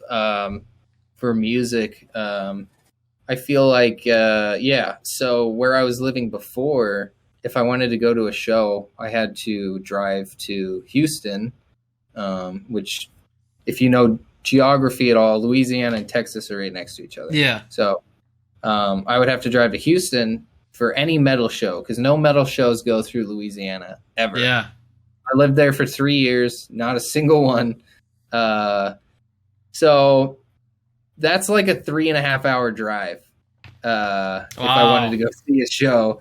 And now it's like 25 minutes down the road. That's perfect, dude. Yeah. No, now I feel like a little crybaby for complaining about living on like that little nose in Iowa and then having to drive like a third of the state to Iowa City, you know, just for a concert, which is just like an hour, if that. But it's still, you know, it's like, man, I got to be on the interstate for 45 minutes before we even get to the town. But yeah. I mean, it just is what it is. I mean, you make the sacrifices to go see Sleepwaker, who you're never going to be able to see again at the current state. So it's like I had no problem going to work at 6 a.m. the next day after that show because I knew, dude. I bought so much merch at that because I bought because that was with Execution Day, wasn't it? Yeah, yep. I'm trying to get Alec on the podcast. Him and Dylan would be awesome. I always liked Dylan's little speech about mental health. I always like hits really home because like I think that is like such an important thing, an important message to spread. And absolutely, yeah. And I'll probably redact this little statement from the podcast because it's a future plan. But like next year, like in September, I want to do like a little, not a get together thing, but just like a compilation of, you know, people I've had on the podcast. Like if you want to make a statement about mental health or like anything that's helped you or things that you found to help for people, you know, if you want to be like undercover about it, you know, it's like just to have a little compilation because it's like, sadly, it's like, you know, everyone loses someone in their life to, you know, that kind of thing. So it's like, I want to kind of push that message out there, be like, hey, you know, it's like, we all struggle if we're all nice to each other and there for each other. It's like, we don't need to be so divided right now. So I think that'd be really neat to set up for next year. Just like 45, 50 minute, just like, you got this. Like, that's just the title of the video. You got this. You know what I mean? Yeah, dude. And just, I like that idea. Yeah. Cause, Kyle from, Doppelganger is actually a human services worker. So he works, and I think he's got a psychology degree. And, you know, he works with kids that don't learn as quick as others, or I think he's trying to, like, move into therapy and stuff, too. So I'm like, hey, we need people like that, dude. You know, it's the world's a harsh environment. It's a harsh reality. Yes, it is, dude. And when you got people that backstab you in the music industry, sometimes you just need to cry to people like Kyle. Be like, man, why'd you do that? Yeah. You know? But, yeah, dude. I mean, it's not even just the music industry. It's just life, dude. Yeah, it's just life, yeah, the music industry is just a fraction of. It's like music industry is brutal because it's full of a bunch of people who are very like emotional. Like we're artists, you know what I mean? So like we're very emotional and we don't really use the like logical business side of our brain very well. So everything is very like, you know, things aren't run on schedule. You know, people just do whatever they want in their own time. People are very selfish and it's easy for people to get egos. So it's just like, it's a brutal world just because it's full of a bunch of people like that who are like, and we're all like in metal music too. So like, some part of us is like a little broken too. So you know, it's like if you listen like the heavy stuff like Knocked Loose, it's like, all right, where's the bump in the road in your life? You know, it's like what happened? Dude. No, I don't know. I've been a Guitar Hero baby, so you know, it's like, and I always liked getting better at Guitar Hero. So, and more of the songs that do that, the heavy metal ones. So it's like, what do you think is going to happen? That's why I like metal, because it's like the more complex something is. I like Tosin, but it's not like my ears are like overflowing with happiness, like listening to ABC, Tim Henson's little riffs in there. You know, it's like, I respect Tosin because I could never in a million years, if I even played as much as he did. He's just got that faster IQ when it comes to guitar stuff. He's just like his little thump videos, and like I don't get it. It's so dumb. It's just he's just taking his thumb and like dragging it and doing the selective picking and everything. I'm like, ridiculous. I don't get it. Yeah. There was a video. I don't know what video it was. This was like a couple months ago, but he I guess he saw one of my videos and liked it. and I immediately was like, "Oh no, dude! Tosin has seen me play." Like, oh no, dude! I don't need this though. judgment. Yeah. Hey, you like the video though. I mean, that's one good thing. Yes, dude. But then it was now you're probably like, just how many has he seen and not liked? Yeah, dude. It's probably just like a pity. Like he was like, "Yeah, keep going, kid." Yeah, keep going. Yeah, and then you're like, man. Yeah, he's on a whole different level. But is there anyone Yeah. like you currently watch right now that you're just like going through the videos and you're laying back like I can't do that. I don't know how he does it. Yeah, there is somebody else on Instagram that I really like. I've never talked to him. His name's Charlie or Charles Robbins. He's such a shredder, dude. He's like he doesn't play heavy stuff really. It's all like neoclassical, like crazy. Yeah, Actually you would like it a lot because it's very like very similar to Polyphia.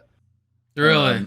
So you should. I'll send you his stuff. But he is Yeah. like, he's a god, dude. He's so good at guitar, and like he has a solo project it's very much in the same vein as like Polyphia, but he does it in a way that is unique to him. So it's not like it's a rip off or anything. But it's really cool, dude, and it's fun to watch him play. I want to say his name sounds familiar just from like neural DSP plugins. Yeah, you've I think, definitely probably come across him before. Yeah. I don't know if I know his playing, but I think he's on the Tim Henson. When you go like in the artist tab of like what people set up and stuff for presets, I want to say he's on there for Tim Henson. Yeah, he's in a bunch of them. I don't know. I don't remember which one. Maybe I think he's in like the Pliny one or maybe the Gojira. Yeah, he's been in a few of them. I only own the Tim Henson one because I'm a broke college kid. So right now I'm just like, well, if I want the metal stuff, maybe I'll just do the demo of the Gojira one. And so I did that, and now I'm on the Rebeo one that just came out. And that's a super sick one. Yeah, that was cool. So tight. Yeah, I'm loving that right now because you get the different synths and stuff, and I like EDM too. So it's like I get to play around with that. And it's like I don't know theory, but it's like I know how to make a guitar sound good. So it's like right. So I just switch to the synth thing. I'm like, it's basically EDM. Yeah, dude. Yeah. But I know they make like a guitar MIDI controllers and stuff. Like I think there's one brand out there that has it. But I'm like I said, a broke college kid. We can't afford stuff like that till we graduate. But no, did you go to college or? I did, dude, and I'm currently still going. You're still going? What are you going for? So I'm currently going for a master's right now. So I got my undergrad. Yeah, I got my undergrad, and it was just like a general business degree. And I have 2 classes left, and then I'm done my master's. But my master's is in digital marketing. Hey, that's actually good for what you do, though. I mean, yeah, that's actually why I moved to Austin. Is I started working at a digital marketing agency, so I moved out here. Nice, that's huge, dude. Yeah. Congratulations. But yeah, no, it's super helpful for like that's kind of how I got into it and decided to like go to school for it and like get a proper piece of paper that says I know what I'm doing. Yeah, it probably makes you feel good when you're advertising like DALAV or I the Breather stuff too, or your own stuff. Yeah, that's how I got into it though. Is back in the day when I started putting out music, I was like, I should probably like figure out how to market this, Yeah.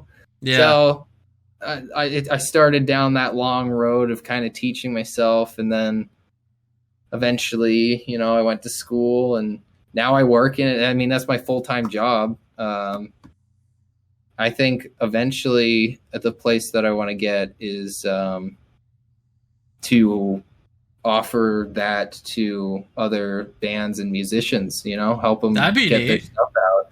I love doing it. I've done it here and there, but I've never like tried to do it, like a full-time gig or anything. It's usually just like friends that I want to help out. But yeah, I think it would be a lot of fun because it's, it's music. I love music. Oh yeah. And I love, one of my favorite parts of like marketing is I like helping people get their message out and grow their business and make them feel good. I mean, that's the same reason I even do music at all. What do you think this podcast is? Yeah, dude, exactly. It's just to like, I want people to feel good and have fun and like, that's the whole point. Yeah. It's the whole reason we're here, Yeah, like, dude, I have so many ideas for this podcast. So it's like, obviously you can have social media accounts, but I want to like kind of automate my Instagram account. So it's like, I'll just keep track of like Instagram users that I have on the podcast, and maybe I'll write like a little Python script to be like, hey, when this person, makes a new post, share that on my story, and then automatically just link their profile in the story. And yeah, I think that'd be perfect. So it's like, I get to talk to cool people, and then in return they get, an Instagram bot to work for them. Yeah. I mean, that's a pretty smart thing to do, but it's like, then maybe if I start becoming like really big, maybe 1,000 listens an episode, maybe I just start being like, hey, just if you want to be on the if people start coming to me, I'm like, oh, maybe I'll just charge you like $10 to be on the podcast or whatever. Yeah. And I don't know. There's so many different ways I want to do with it, but eventually I want to start profiting off of this. And whether it be sponsors or just your AdSense from Spotify, YouTube, whatever, but right. I want to figure out a way to calculate how much can I offer in profits to the people that have been on the podcast, right? So it's like, this episode is not going to make any money for a long time, if it even does, right? Yeah, but it's like, then how would I calculate how much do I give Logan, or how much do I give Alex or Kyle or the home team for being, one of the first people? I mean, I would give the first episode probably the most as kind of like a thank you, because they said yes without a podcast even in the ground. It's like, if you want to, like, oh, is this Ryan guy legit? You can like, oh, I'll just look up Unplugged, Unmuted, and be like, is this something I really want to be a part of? And you could have did your background research, but I could have, it's like, it could have. Saints Can Lie took a big risk. It's like, maybe this guy's just a big phony or whatever. But here I am, 12 episodes or 11 episodes after that one, and we're still going strong on it. Yeah, dude. So it's like, I eventually just want to make it able to where I can say thank you to those that helped me kind of make this. And I mean, it's not all you're doing, just you answered a Discord call, or, well, you called me, but it's like, I know what you mean. Yeah. You know what I mean? It's like, without people, this is nothing. I don't make a podcast episode unless I have a guest. But I'm also recording these way out in advance. So, it's like, because I'm at college, I'm still a full-time student, and now I'm a teacher assistant this semester. And I want to do more cybersecurity stuff that's not involved directly with classes. So it's like, I plan for a really long time for I have 4 weeks to work on this one, or 5 weeks. Because it's like, this is episode number 12, and I just put out number 6 this week. So it's like, to give you an idea, it's like, and it's like, if I need anything from you, it's like, hey, what do you want me to use for the intro clip, or what links do you want in the description? It's like, your mind can change over this period, and it still gives you time. Well, it's almost like a blessing and a curse. It's like, you can keep changing your mind on different things and be like, oh, how do I want this edited, or how do I want this to look? And so it's like, it's this crazy creative process, and it's like, having enough time is awesome, but having too much time is like a slap in the face, because you're like, oh, because as Isaac was saying earlier, it was awesome. He was like in my head reading me my own thoughts. I'm like, this is awesome. We were like on the same sync, man. But he's like, if you give yourself too much time, and you probably found this with like Dalav or doing Instagram stuff or I the Breather, but it's like, if you don't set yourself a deadline when you're just done, you're like, I don't care what it is, it's done. But obviously, it's been mixed and produced and everything. But too much time with no deadlines, you are constantly going to be evaluating it and critiquing it and changing the smallest things that people might not even really care. That's like, oh, it sounds fine to me, But as a creator, you are constantly like looking at, is this if you're looking at picture, like, oh, is this pixel the right color of, right. It's so many moving parts that you just have to say, all right, it's done. You know what I mean? I feel like, I don't do that anymore. Like, you don't? Really? No.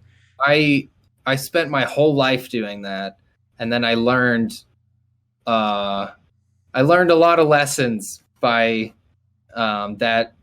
It like I said, it kind of like ruins the creative process when you just like can't let it go, dude.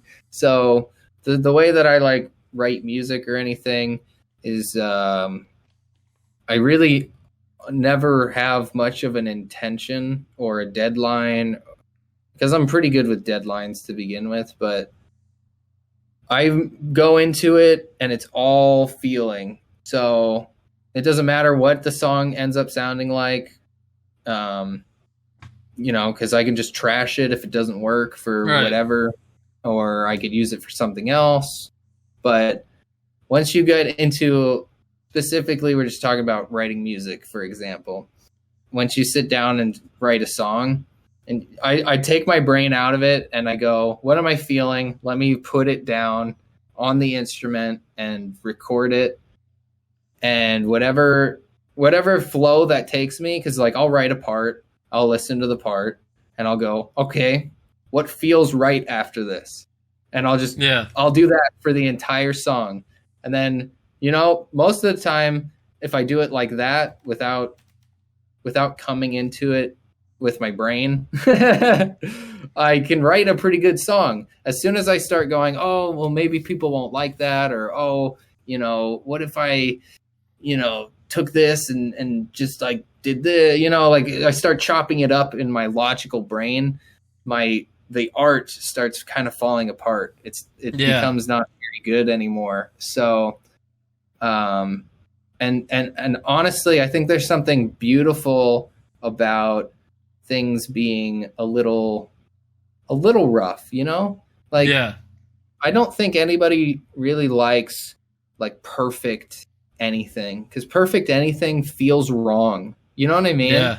Like having like, no matter what it is, like a shape or a music piece or whatever it is, dude, something that has like a little something that's like a little rough around the edges, that's more intriguing, I think.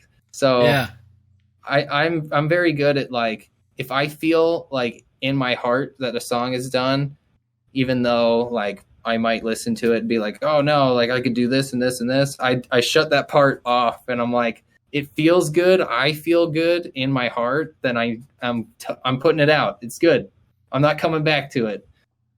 No, that's, it's a long time to learn that as a skill. I get exactly what you're saying. Like, I totally get it. There's so many things in life, like, well, with any content creations, like, with like this, like, sometimes I'll go and see if I need to, like, cut out the noisy parts where my mic's just, like, picking up, like, a lot of background audio, so then I have to go and cut that out. But then it's like, what if I cut that out or too much before I, like, start talking? Then it sounds like a weird audio clip where it's like, it didn't pick up on the quarter or fifth of a second before I started talking, so now it just sounds weird. There's so many things that you can try and edit, but then it's like, is it just me being a picky little shit right now, or is it something that people are going to notice in the post, published the stage of the project?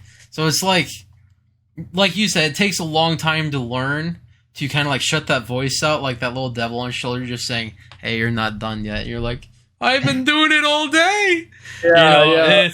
It's a process. And even like, I'm a cybersecurity major, and it's like doing these different like projects and stuff in class. Like, I look at it, I'm like, I know it's gonna get me the points, but it doesn't make me feel good. You know what I mean? It's like you can work on it forever and get the points, but you might not be like, it's not done yet. It's like, especially for like big projects where it's like the teachers are like, hey, just pick a project, do it this semester. It's like stuff like that. Yeah. But dude, no, it's I feel like I went to the wrong major, because it's like, for someone that didn't even want to go to college, I'm like, fuck it, I'm going to go into engineering. It's like, it's like, man, what did I do? I didn't do like anything like past pre-calc in high school, so it's like, I want to go into engineering and just suffer even more. I mean, but you are really setting yourself up for success. Like, there's definitely days, because I didn't want to go to school either, and look at me getting a fucking master's like a dumbass. But well, it proved useful for what you do. Yeah, I mean, I eventually found my way. It took a while. I didn't know what I wanted to do forever. But I sometimes wish that I went the engineering route, just because like it's very in demand, and you know that whatever job you're gonna get, you'll actually be paid a decent wage. You know? Yeah, yeah. My thing is like when you turn 18 and you grab your diploma from walking the stage in high school, that's kind of the moment where you're like, shit, that easy mode just got turned off. You know, it's like, now what? Yeah, It's like you're playing Minecraft and now we're not playing on peaceful anymore. You know, it's like, what are we dude, gonna do? yeah. You gotta go get food and everything. Yeah, I think it was after I graduated. For some reason, I was like 18, like the rest of us. Yeah. When we graduate, and you're like naive and young. Yeah.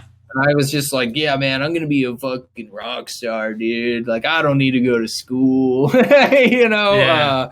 And then I wasn't becoming a rock star, and I didn't even have a fucking band. I was working at like Dunkin' Donuts at the time, and I was like, after like 6 months of that, I was like, yeah, this blows. Real life sucks. I better go to school or something. Yeah. So, were your parents supportive of your music endeavors, whether it be in high school or now? Yes. Yeah, they were. I think it's hard because I feel like there's a duality in my life of like there's like career life and like having a real job and a successful life, and then there's the music stuff.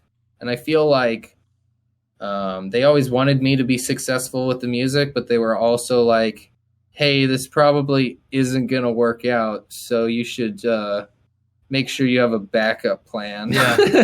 Yeah, no. So, that's how mine yeah, worked they've too. always supported me in the music, but it always came with kind of like that backhanded, like, Yeah. hey, maybe you should focus on this stuff.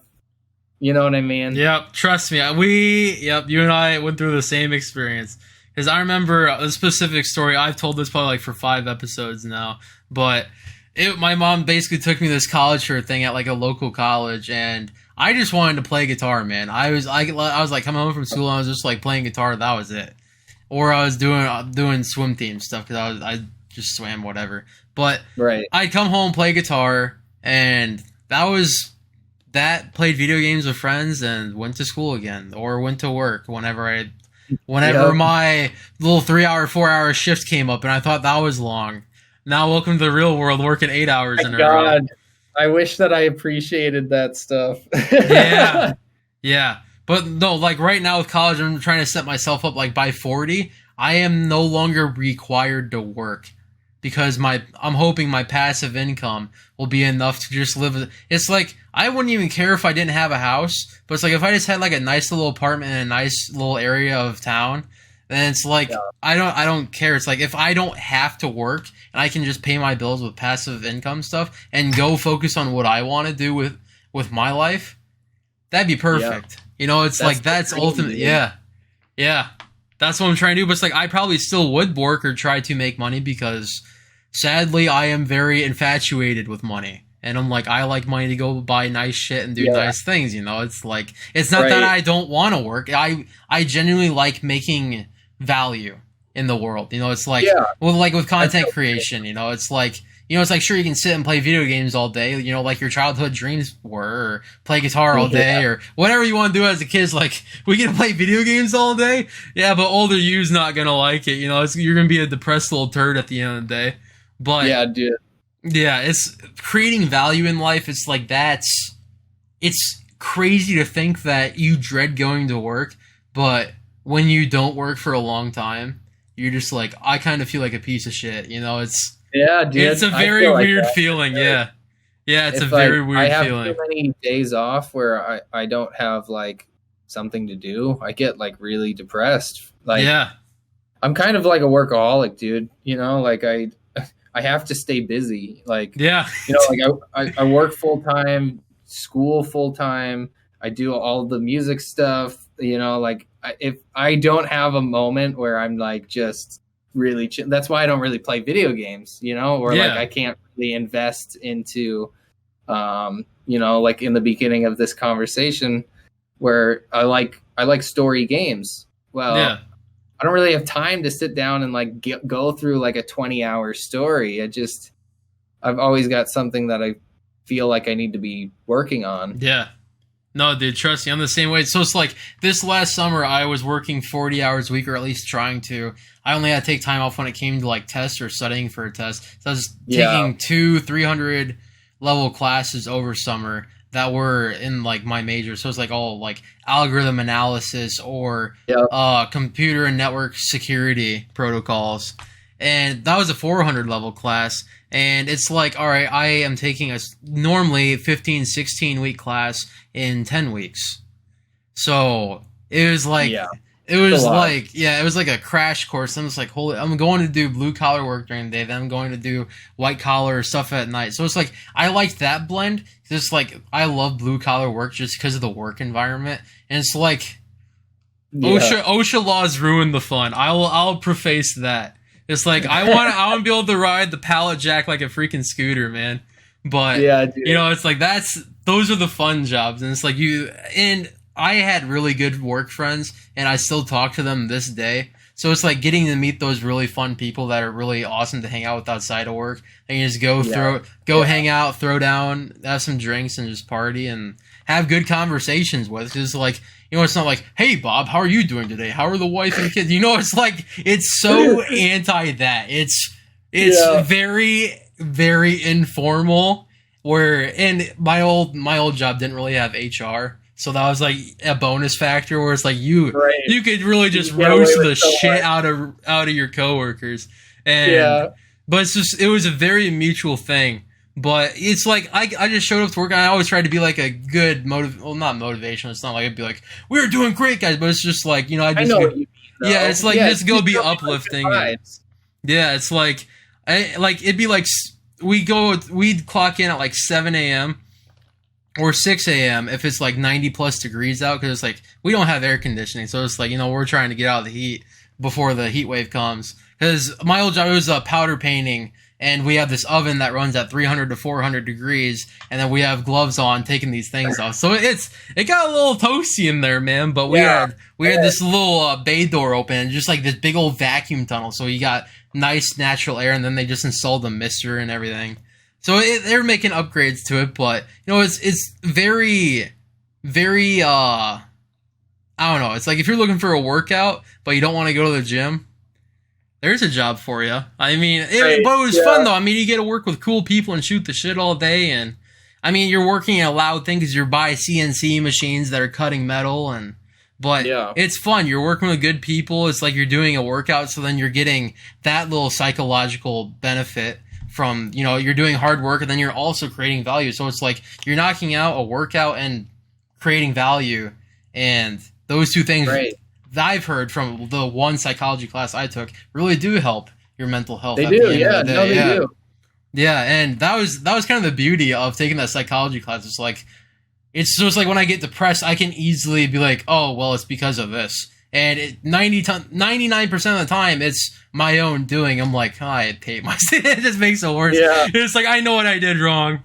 You know, it's like, so it's like even like more punishing. But no, it's like, I really like psychology classes. So I wish they'd be like more available to the general public, like at a college. Or it's like if they just had like more YouTube, maybe they do have YouTube videos. I don't know. I go on YouTube for guitar, you know, or comedy stuff like... Yeah, like little comedy shows like I look up on there. It's like I don't look up like too informative of stuff on YouTube. It's like I'm in college, man. I can only learn so many hours a day. Yeah, true. Yeah. But are you liking your last two classes? Or are you not in them right now? I start in like a month, less than a month. Like so the semester starts in the beginning of, well, I guess mid August is when it started, but they're like the way that my school runs is they're like split in half. So it's like 7.5 weeks and then 7.5 weeks. So the classes that I needed to take, they weren't available for the first half. They were only available for the second half. So I think it's like October 3rd or something. Yeah, it's like the beginning of October to the beginning of December. Yeah. That'll be neat. Then you'll be done by by Christmas. Yeah. Yeah. And you're gonna be like, it's done. Really good.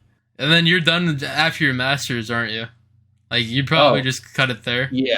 You're like, yeah. I'm so over it. Yeah, dude, trust me, I'm in like that burnout phase right now. Like, sometimes if it's just like really stale content in a class, like I'll be checking like the podcast metrics and everything, just seeing how everything's tracking. And I'm like trying to do some advertising for it in class, like, oh, I haven't shared it to this Facebook group or this Reddit page, or I haven't. My big thing is I need to start creating shorts with these podcast episodes, because YouTube shorts are like the biggest thing right now for YouTube. Like, I have a family friend who owns a gym with his, I want to say, fiance, and he does like little workout videos, because I think he has like a kinesiology, something like that degree.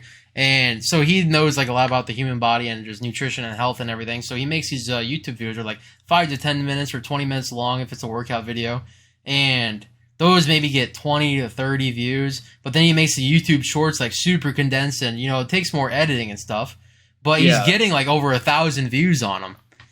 And I'm like, damn, man. That's kind of the way that the internet is right now. It's all like micro content in video format. So, I mean, that really started because of the effect of TikTok, really. Yeah. TikTok brain, man. That's what I call it. Yeah, everything was really going in like a video format direction to begin with.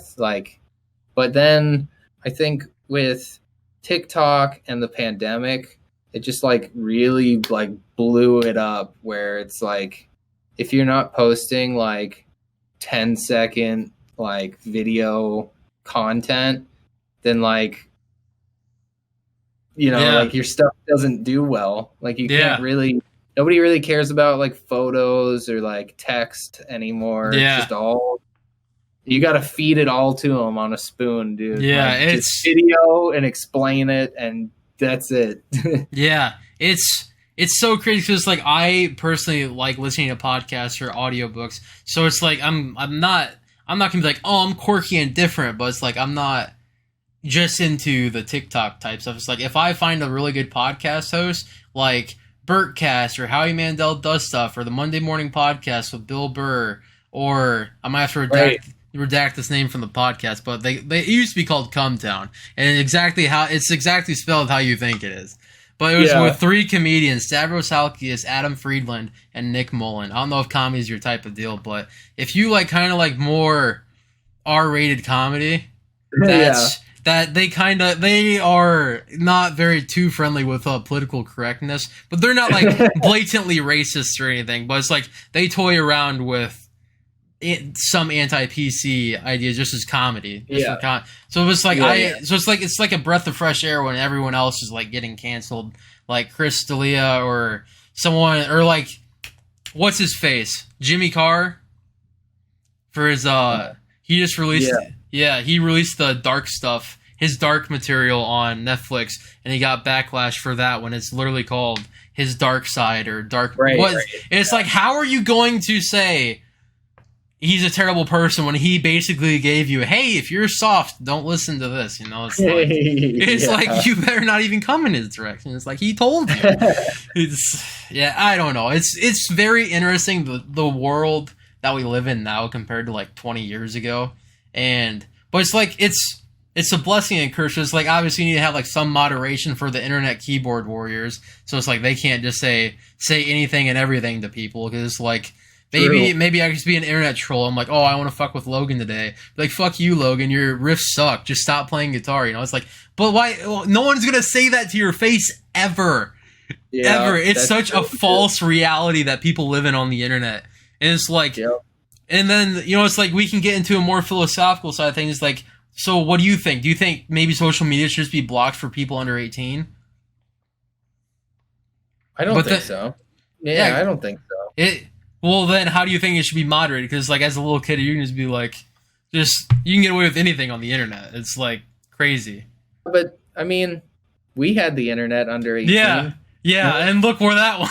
It's like And I yeah, I all saw kinds some of crap. weird, Yeah, weird trust messy me. stuff on the internet, Yeah, especially back then, where like yeah. It was like I don't very think I had unmoderated. I don't think like parent control, that stuff didn't exist yet. No, So like yeah. It we was just the had free Wild reign. West. Yeah, Yeah, it was a freak show on the internet, dude. Like, I'll just throw an example out there that's gonna already be commonly known, but two girls, one cup, like crap, like that, yeah, dude. It's wild. It's yeah, like no way would that exist on Twitter or TikTok. Well, there's like some yeah. stuff that somehow bypasses the community guidelines. Then you see that you're like, how? How is that even like allowed? But it's never even close to anything like that example. No, no, but like there'll be like nudity somehow on TikTok. It's like, how is that True. even on the Yeah. For You page? It blows my mind how some people can hack the. I would say as a STEM or well, I guess as an IT major, the TikTok algorithm, whoever wrote it, genius level like Albert Einstein. Because it's like if you are TikTok has the best marketing ever. They have Yeah. it's like if you are trying to get more people to spend time with your business, they have the perfect algorithm to just keep feeding and feeding and feeding and feeding. I'll be honest, I was watching TikTok probably for like an hour before we did this podcast, just because Right, I'm like, yeah. because I'm just like, I don't know what to, I have no friends on to play a game right now, and I wasn't gonna be like, hey, do you want to play Rocket League? You know, it's like you don't know me. It's like Right. so it's like I was just on TikTok and I'm like, there's the 10 seconds of dopamine. There's another 10 seconds. There's another Yeah. 5 seconds. That's how you they know? get you, dude. It's terrible. It's like, so if you were, this is all just hypothetical talking. This is just with a grain of salt, but how would you change the internet from how it is today? That's tough, dude. I don't know. I guess I don't really think about it. I don't know. I how think would about change it all the time. Yeah, I just like accept it for what it is. Yeah. I think maybe 18 is too old to like have the cutoff. But I am confused of why we're giving like literal children like cell phones and iPads Yeah. and stuff. Yeah. That I think that is weird. Like I Yeah. got a phone and like started getting technology stuff when my parents waited till I was like almost in high school, dude. Like I was in like I was- 7th or 8th grade, Yeah. maybe. Like 8th grade I think is when I got a phone. And What it's was your like, first phone? Do you remember? oh, dude, it was some shitty flip phone. Yeah, I had a flip phone in 8th grade too, and then 9th grade, I joined a sports thing at school. So then my mom's like, "All right, you can have a smartphone." You know, but it was Oh, like it was I didn't so get a cheap. smartphone until I was like 19, dude. But you were what year were you born? Because I was born in 2000. Oh, yeah. Yeah, so I'm a little 95. younger than you. Yeah, so it was just a little different than because it's like True. when I got it, it was like 2014. So it's like, but it wasn't an iPhone. No, it was an That's- LG little like $100 When phone. I would have got mine too. Yeah. Yeah. So same Yeah. time. Yeah, I had a cheap little dinky LG phone that maybe had 8 gigabytes of storage on it, and now you think at 8 gigabytes, you're like, oh, you can have a 10-minute video on there, and Dude, yeah. 240p. I remember that, dude. I was like 8 gigs. That's sick. And now Yeah. it's like, damn, that's nothing. Yeah, it's like you take one Instagram 1-minute video in like 4K, and there's your 8 gigabytes. You're like, oh my god, Yep, dude. it's ridiculous how big the files are getting. But it's like, it's Yep. insane. So it's like, and this is maybe me just more going into techie stuff. But you have your hard drives, then you have your solid states, right? Yeah.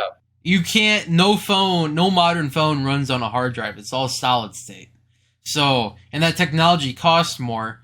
So it's like, where's that going to go? Are they just indefinitely going to keep going up in price, or is the price per gigabyte going to eventually go down? Yeah, I mean, yeah, that's a good question, but I don't know. Look at the world right now. Everything's going up. It's like everything's going up in price, and like none of us are getting paid more. I know. That's why you got to get your masters in.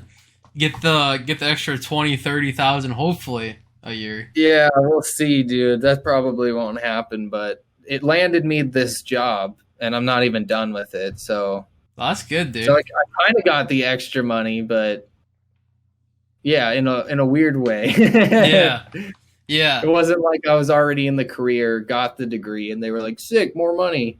It ended up getting me the entry level job that I needed to kind of start it. So I guess it worked, dude. Yeah. I mean, it works in the long run, but it's like, when you probably got your undergrad, you're like, all right, I'm ready. And then you start applying and you're like, bro. I was so disappointed. So like, I don't know, when you're younger and you're like, I'm going to go to school, and as soon as I get my degree, I'm going to have a nice job and my life is going to be together. And it doesn't work like that, dude. So yeah. I got my degree. Do you want to know what my first job was with my degree? What was it? Guitar Center, dude. Oh my God. Hey. Oh, it happens. I graduated, I moved to a new area, so I didn't have a job or anything. And I was like, I've got a degree now. I can get a job, no problem. And little did I know that was not going to be the case. And then I had to settle for Guitar Center. Yeah. And then I got into other stuff. My last job that I was working, I was doing IT, actually. Nice. And while I was working those jobs, I was like, well, I guess it's time to go back to school. Yeah, so it's like you gotta. Yeah, it's like my theory on life is have a dream and manifest it. That's kind of my whole. Like if I'm to spread a message into the world, I want people to be fixated on something and do whatever they need to do to make it happen. Like people are like, "Oh, I don't want to go to college because it's a lot of money," and it's like, okay, so you can continue making $15 an hour for the rest of your life, or you can try and shoot for something like 30, 40, 50, or whatever you want to go into. I'm not saying like even teachers, it's like, teachers aren't paid $1 million a year, but it's like we still need teachers and stuff. And, eventually the people would come around to help teachers, if they did need the money. It's like, I wish people would look at college as not an expense, but rather an investment in themselves. It's like, obviously you need to go in with a direction, but you can't just be going in like, oh, I'll figure it out after my freshman year. It's like, no, you need to go in knowing what you want to do and why you're doing it. Yeah. I feel like too many people go to college and it's like, oh, I'm just going to party. Like, we literally have a thing at my college called 801 Day. And literally 801 on the Saturday before the semester starts, people just start drinking and just being fucking wild animals. Like, I swear, 69 people were arrested on the Saturday before the semester started this year. It's like, holy moly, dude. I was moving back in, you know what I mean? It's like, I wasn't going to be part of the rowdiness, but there was like cops on the highway right outside of campus, and insane, dude. Like, they for a noise nuisance fee or anything like a ticket like that, it used to be like $150. They upped it to like 600 something. Oh, dude, just that's brutal. I know, it's like, holy shit. And some guy, it was an incoming freshman, he got arrested for assault on a police officer. I was like, wow. I bet his parents were just thrilled on that one. Just thrilled. Yeah, right. Your kid didn't even start college. He's in jail for trying to attack a police officer. It's like at that point, it's like, do you even help them, or you just say good luck? It's like, I mean, at 18, I mean, reality must have hit you at some point before that situation. I'd hope, at least. It's that's just kind of like what I fear. It's like, if I ever have a kid, it's like maybe I can laugh at those kids now, but it's like, what if that ended up being like my kid? It's like, then as a parent, you're like, I don't even know what Yeah, happened. You know, it's like yeah, I right. failed.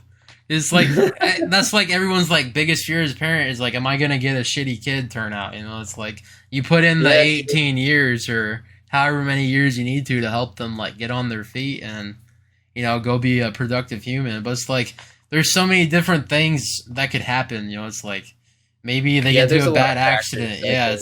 it's so Yeah, crazy. It's like so deep, and that's like it's a lot of like commonplace stuff that people think about. So I won't like dive too far into it, but it's it's a lot to try and like raise a kid, and it's like I can't imagine the devastation like that parent's kids or that kids' parents. There we go. I am not an English major, if you could not tell. I am terrible. I swear. I tell everyone that it's like if I stutter, I'm like, "Yep, there's a reason why I'm in IT and not English, man." It's like I'd be yeah. getting my GPA would be dropped by like 2 digits. It'd be just abysmal.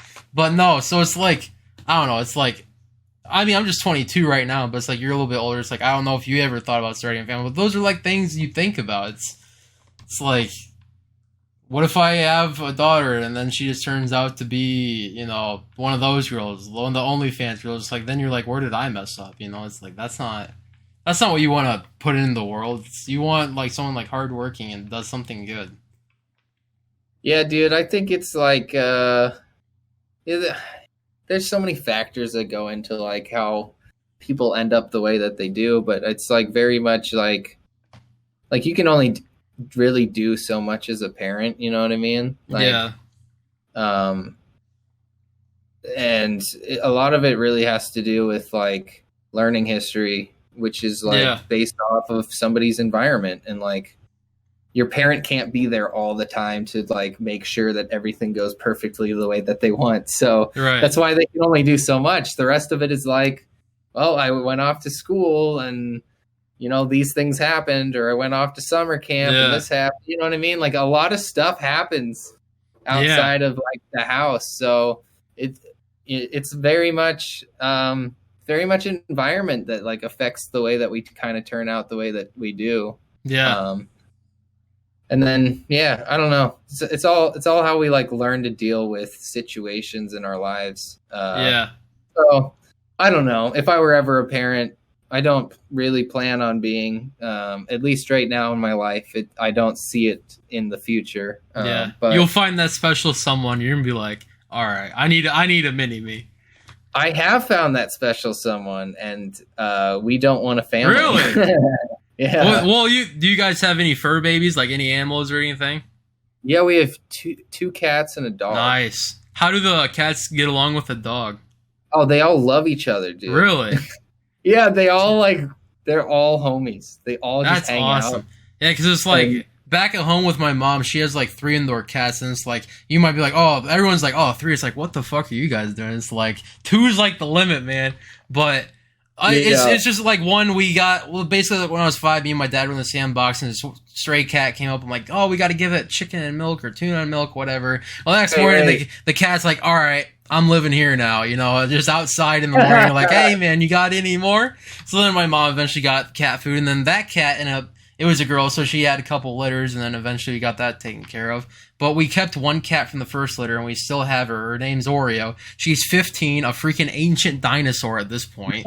And oh my god, she's just this scrawny little thing, just like 6 pounds for a cat. That's like nothing. Yeah, Like she's that's like nothing. I know, she's just a bundle of fur, of black and white, and and she's like she can be a cranky little thing, but she's getting deaf and a little blind too, and she's Yeah. just getting old. But then we have 2 younger cats, Bodhi and Milo. And Bodhi's 3, Milo's 2.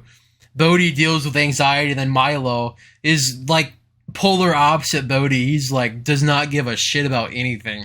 He's Right, like right. you yell at him and like you start walking over to him, and then because he gets on the counter, and then he shrinks himself down into the smallest puddle of cat he can, and he's like, you can't see me. It's just little Yeah. turd stuff. But yeah, cats are something, man. I love Cats are cats. fun, dude. Yeah. I love cats. I think I like cats more than dogs. I love both, but Oh yeah, I both think are awesome. I think I don't know. I like dogs. Dogs are very like loyal, but they can be too much sometimes. Yeah, I like cats because because of the independence. They can hang out, but they can also like fuck off, you know? Yeah. Like, Yeah, do their own but thing. the only thing I do not like about cats is like sometimes I'll go home on like a stray weekend or whatever. Then I'm like, they obviously remember me. They see me, but they're like a little nervous at first. It's like, what happened? You know, it's like, where did you go? Because they don't know I'm at college. But I come back and I'm like, come here. I'm like, I want to cuddle, man. You know, come here. And then, you know, Bodie, he's like my favorite cat because he's so nice and fluffy. But you only cuddle on his time. If you pick him up when he doesn't want to be held, in 10 seconds he's like using his back claws to like scratch the shit out of you. I'm like, all right, I get it. You know, it's like they just got a mind of their own. But whenever he sees me leave, he's always like trying to play with the strings of my backpack or my travel bag, and he's like, don't go. You know, it's I'm like, you little turd, you had your chance. You see me come home. It's like, get it in while I'm here. Yeah. It's like, you know, it's like I don't. How old are your cats? 3 and 4. 3 and 4. Yes. 3 and 4. So they're about the same age as the younger cats that I got. But did you rescue them, or did you find someone that had a batch? My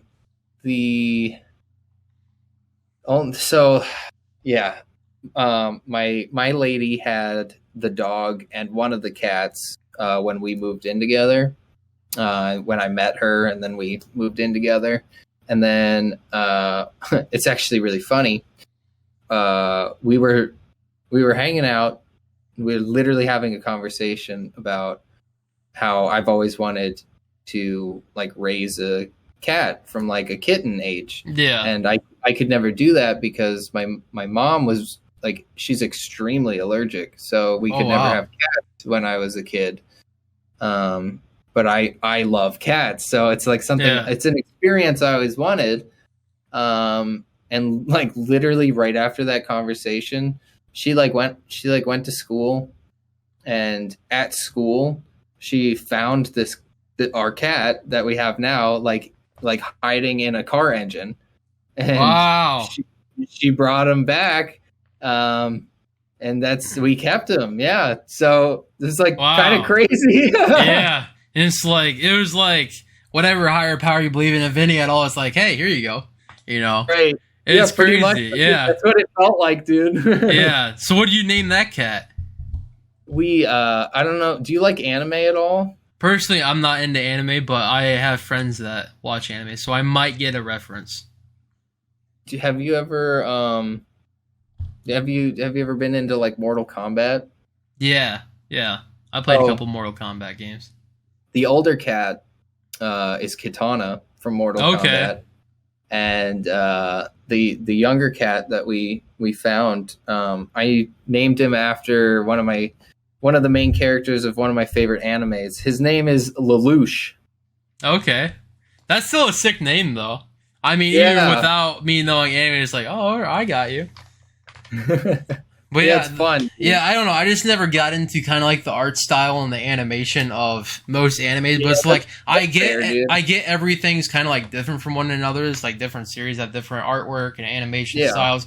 But it's like I just personally don't have that time to go try and find something I do like. So it's like I'll just like listen to like podcast stuff or go be a freaking Gen Z Zoomer and just swipe on TikTok for an hour rather than watch a movie. It's terrible. Because I have this old Marine guy that I used to work with at the old job. And he's like, dude, you got to watch all these freaking movies like Generation Kill or Saving Private Ryan, you know, stuff like that. Just super like hardcore military films. But I did just watch The Hurt Locker. And if you got Netflix and you kind of like military stuff. Yeah, I've seen it. It's good. Oh, it's a good movie. That is oh my God, dude. That was so awesome. That scene where he opened up the trunk of the car and there's like 8 IEDs, IEDs, and he's like, all right, I need to figure this out, but if this thing blows up, I'm dead regardless. So he's like, I'm just gonna take the suit off, and his whole team's like, what the fuck are you doing, dude? He's like, hey, a great movie, man. I know, it's like you're on your seat like this whole time, you're like, holy shit, what's gonna happen? Like, is it gonna blow up? You know, because the first one, the old EOD specialist, he got killed right away. and they were even using EOD bots and everything. But that guy was like, they kept asking, like, "Do you need the EOD bot? We can go scout it." I mean, it's already halfway down there. He's like, "EOD bot." You know, it's like, what's crazy though is like in the movie, eventually like a higher up commander was like, "Hey, how many bombs have you defused?" He's like, "Oh, I don't know." He's like, "I know all you know, and I know too." And it was like 800 some bombs he defused. It was like, yeah, it was just like so insane. It's like, but his team didn't even know it. And, you know, he was super humble coming into the team after their old EOD died. He's like, I'm not trying to replace him. I'm just trying to fit in and help you guys. But then, he has like this huge ego out on the field. And, then he just goes and disarms like 8 IEDs out of this car. And eventually he threw it. They call the headset the cans. And then his team leader was like, "Put your fucking headset back on." He just reached out the car and just went like that. Yeah, I'm like, dude, it was so awesome. He's like just a super big ego guy, but he knew what he was doing. I just thought it was awesome that his team didn't know what he was doing, but he was successful every time. But it was a really nicely produced movie, like with all the different crazy action shots. And the cameraman work was just... The cameraman work in a movie is just like, that's really what can make or break a movie. All the different crazy shots. Dude. I agree. Definitely. Or even, I think like scenery too makes a big difference. Like, I don't know, like a movie that I really like is The Revenant. Like, yes, dude, that was awesome. That movie looks like so good. You know what I mean? Like all that's the shots that they have. Yeah, that's with Leo and then the bear. Right? Yeah. That was such a sick movie, dude. Yeah, dude. Just like and like knowing that it's all like natural too. Like they weren't like on sets or anything, so they just like captured like all these awesome shots. And I just like I honestly like the movie more because of that, you know what I mean? Yeah.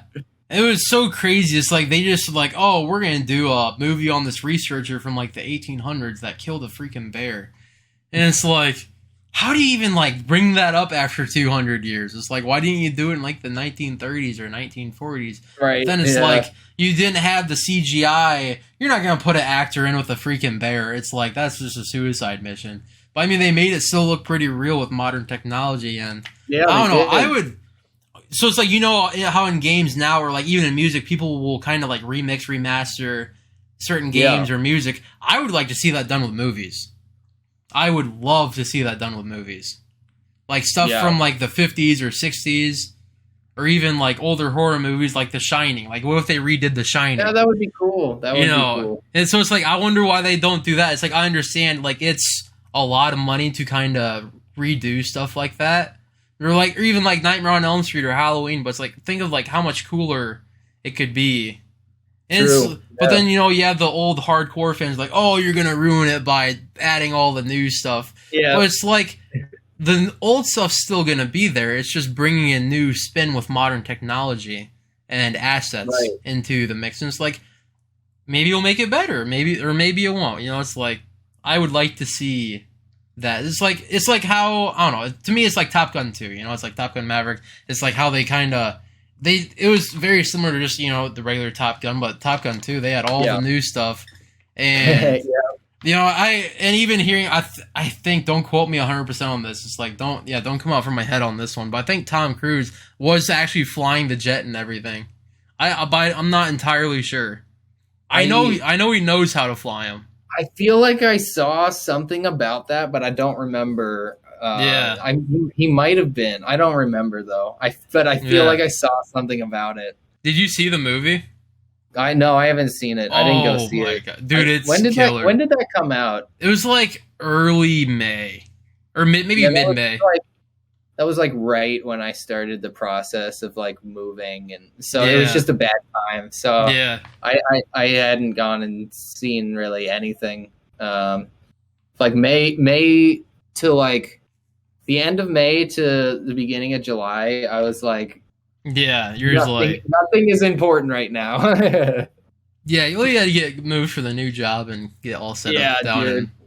It was stressful. Moving's always stressful, man. No, it is. And it's like, this is just all I got. I mean, it's just a room, in a house in college right now that I split with other people. It's just like I can't even Yeah. imagine moving everything that you probably have. It's like you have more than just a bedroom. Like if this is just a 10 by 10 bedroom. It's like Yeah. I don't have all kinds of crazy furniture that I need a freaking U-Haul box truck for. I had to get a U-Haul box truck. Yep. It Yeah, sucks. yeah, but I mean, if you want to keep your stuff, rather than starting over, it's just Yeah, part of true. the process. But that's just how moving is, dude. Do you think you're gonna Yeah. stay in Texas for a while, or Um, I don't know. I don't know what I'm going to do. I'm going to be here for at least a year. I know a minimum I'll be here another year. Um, Past that, I don't really know. That's very dependent on a lot of things. yeah?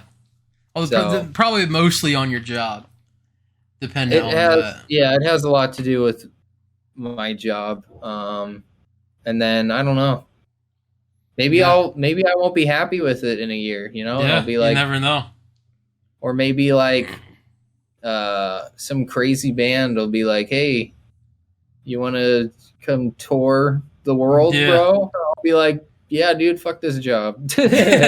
You'll be gone. You'll be like, all right, see ya. Good luck. Yeah, so yeah, you never really know what's gonna happen. So, I like to plan for the future. I like to have a plan, but I never like. I try to keep it open, so Yeah, I like that way you that. don't get attached to the plan. You know what I Yeah, mean?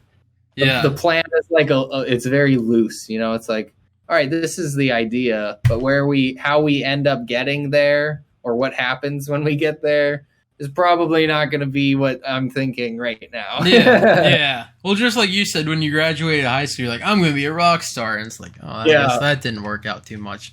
I mean, you're still in a band now and everything. You've been in different projects and you've been on I tours, yeah, but I've definitely everything that well, for the most part, all of the major goals that I ever had, that when I was younger, that I wanted to get from music, I was able to do.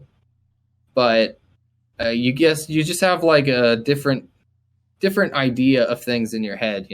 Like I yeah, thought that I was going to be making like a living wage off of music, yeah, and like in a crazy big band. Like, no, that didn't happen, but I was no, able to do like everything else that I wanted to do with it. yeah. And I guess that really makes me think. It's just like, maybe Either Breather did have that break in like music production and everything. But I don't know what you guys are trying to do with that. I don't know if you're trying to do another album or singles or something. I know. When was the last Either Breather release? I Wasn't think it it was 2020? no, we did one last. I think it was literally. When did Brain Sick come out? Because I I think think that that was was it. a year ago yesterday. Oh wow. No, I think that it was that really is a tight song though. September 9th, I think, of last year. I Dang. think. Yeah. So are you guys trying to do new music or what's kind of the plan with Either Breather? I don't know. I don't Yeah. know. I I had written a full album like a year and a half ago, Dang. and I was just waiting on Sean to get it done, and he was working on it. And then after the tour, he kind of just disappeared. Yeah. I talk to him here and there, but he's dealing with his life, and Yeah. I'm not gonna Yeah. stand in the way of him dealing with his life. No. So Right. I just I, right now I'm just kind of doing fun stuff for myself. I Yeah. actually I have a couple really fun things coming out soon. Do you know Adam Warren from Oceano? I know the band. I don't know members though. So we did a song together that we're planning on doing a music video for in October, if everything works out. Right. And then, so we're just gonna do that for fun. That's just a fun thing for both of us. So like it's just a fun collab thing. And then I'm starting a new project. Nice. That I'm trying to. I don't. It's not really like a secret, but I'm trying to keep it like a little bit low key. Like people know about it because like I've talked about it here and there. But I'm just trying to keep it like a little bit low key. Until it comes out. Like you can totally have this part of the conversation on here. Okay. It's not like I'm keeping it a secret. Right. Like I'm not going to tell you like the name of the project or anything like that. It's just is it music related or different than? Yeah. So it's an album worth of songs, and it's me and Dickie Allen. He's the vocalist of Infant Annihilator. Yeah. And it's just like really fun, heavy, chaotic. Like the riffs that I post on Instagram that are like all wacky and weird. Yeah. It's like an album full of that. That's awesome. That is awesome. With like crazy deathcore vocals. Yeah. So that'll be sick, dude. I'm very excited for that. And honestly, it's all mixed. It's all written and mixed. Right now I'm just waiting on videos to come back. So I'm the plan right now is to have that stuff starting to roll out in November. So that's like going to be my main focus right now. And then other than that, I just doing my own thing and then collabing with people. Just have fun, you know? Yeah. That's the beauty of it. It's like content creation. It's like, you know, it's like you do videos. So it's like, just like this, you consider this a collab if you wanted to. But yeah, I mean, that's all my entire podcast is. It's just a huge collaboration and network of I would say my biggest inspiration for this is probably Bert Kreischer and Joe Rogan. Just how they have just such a wide array of people coming on their podcast. I'm like, dude, that'd be awesome because I love learning. Just like I want to pick what I learned though. You know what I mean? It's like Logan does some crazy shit on the guitar. I want to go try and like learn how he thinks. You know, it's like I want to learn like what his tone setup is like, or how many different effects he's using, or like Alex Coates, like how he writes his stuff for Doppelganger, because he's very melody intrigued with his music. Like he's doing some crazy tapping stuff, or he's doing remixes of songs like That Money So Big by Yeet, or he's doing freestyling over Black and Yellow or other rap songs. And it's like, dude, I think that's freaking neat because I listen to those songs and I'm like, oh, I wish I could play guitar to this. You know, it's like, yeah, I wish I was that cool, man. But no, Instagram's really been doing good for them. I know he had that the video blow up on TikTok. He got like 2-something million views on it was the video where it was like when you work at Guitar Center but your band sounds like this. Yeah, that's right. Yep. Yeah, that blew him into infinity. And I think that got their song I Was God Once like 100,000 streams on Spotify. Right. And I'm like, that's awesome. Because I've been listening to Doppelganger since like 2015. Like back when they were like a 6-piece, you know, full band and everything. And now it's just Alex and Kyle. And it's crazy. Yep. I really liked Chris on the drums, but I guess every good thing has to come to an end at some point. Whatever the fallout was, they didn't tell me anything about it. All Kyle said was it was for the better and for just best for everyone as a musician. I'm like, hey, understandable. It just happens like that. Yeah. It's the same thing with like Sleepwaker, dude. Like, it's a wicked bummer, but like, sometimes, if that was like the best thing for all of them personally, then I can't be mad about that, you know? Yeah. As much as I love Hunter on the vocals, dude, like, honestly, he was one of my favorite. Whatever genre you want to classify as Sleepwaker, I'd say they're almost deathcore, but like, not. It's like, Fit for an Autopsy is deathcore, but I wouldn't say Sleepwaker's like as heavy. They just have like crazy riffs. It's like Beartooth being metalcore. It's like, it's nowhere near crazy riffs, but they're just like so punchy and just so disgusting. I would say Beartooth is to metalcore as Sleepwaker is to deathcore. That's how I'm going to put that in an analogy. That one's going in the books. That's going in the Ryan's quotes of 2022. But no, I just love how honestly, I couldn't tell you a bad song. I couldn't tell you a single bad song by Sleepwaker, and I love finding bands like that where I can just put them, literally just click shuffle play and enjoy the whole experience. You know, it's Right. I Yeah, love yeah. it. Like I don't know how well you probably know their songs a lot just because you toured with them, but Synthetic Veins. I don't know if they played that one live, but dude, the ending breakdown is when Hunter screams, do you dream of me or whatever? Just that hitting line, and then just the nasty chugging zeros. Then they take out the guitar, and it's just this distorted, nasty bass tone.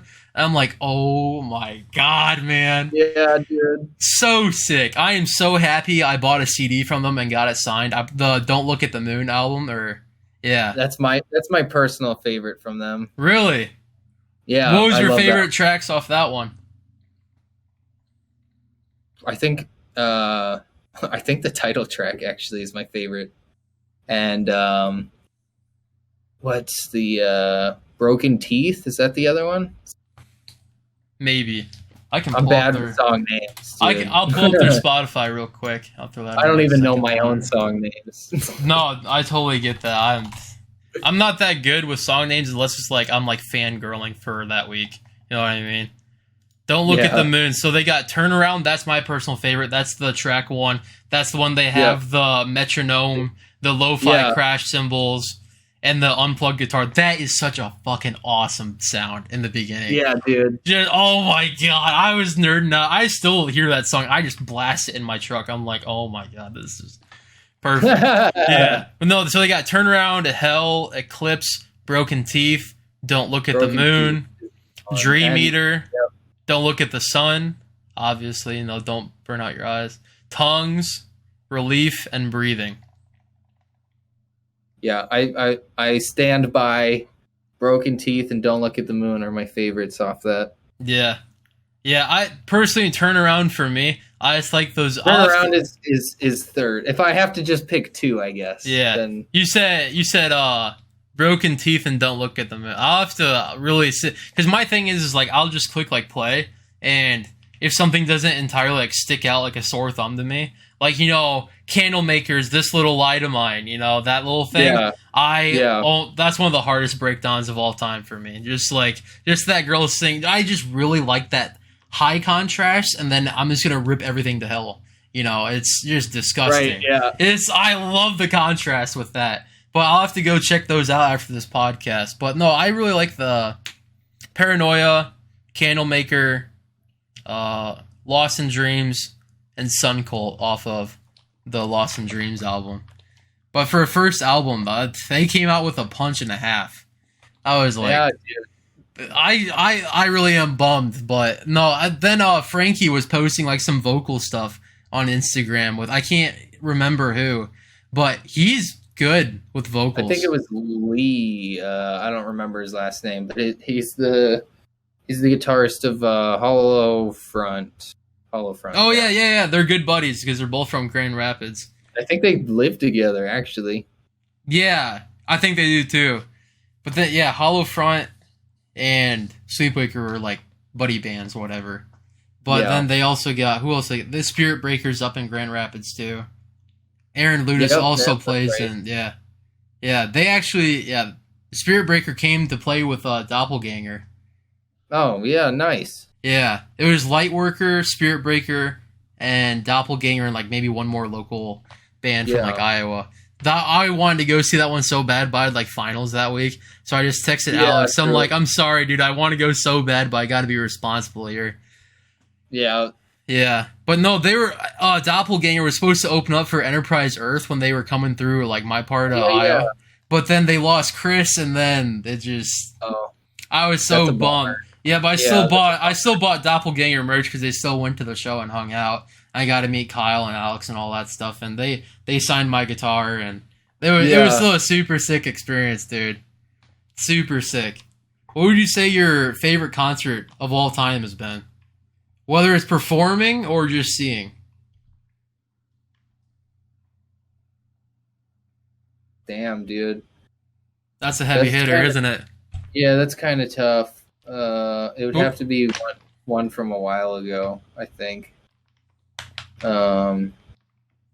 there was literally I can't even remember it, but there was this show that I was going to. It was like this really cool show. I think it was like Issues. This was a while ago, so Yeah. this was when I was still more into like metalcore scene kind of style music. It was like Issues, The Devil Wears Prada, like Silent Planet, something like that. And then what happened was there was another tour going on around the same time, and what they did was they just merged them together. Really? So then it was like a bunch of bands that I listened to at the time.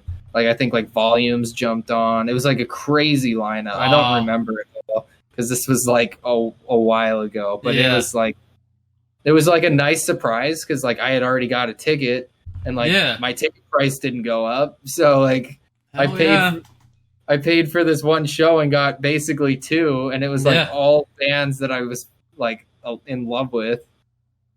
Yeah, I love big stacked tickets like that. The first one I saw this year: Fit for an Autopsy, Great American Ghost, Enterprise Earth, Signs of the Swarm. I love all those bands.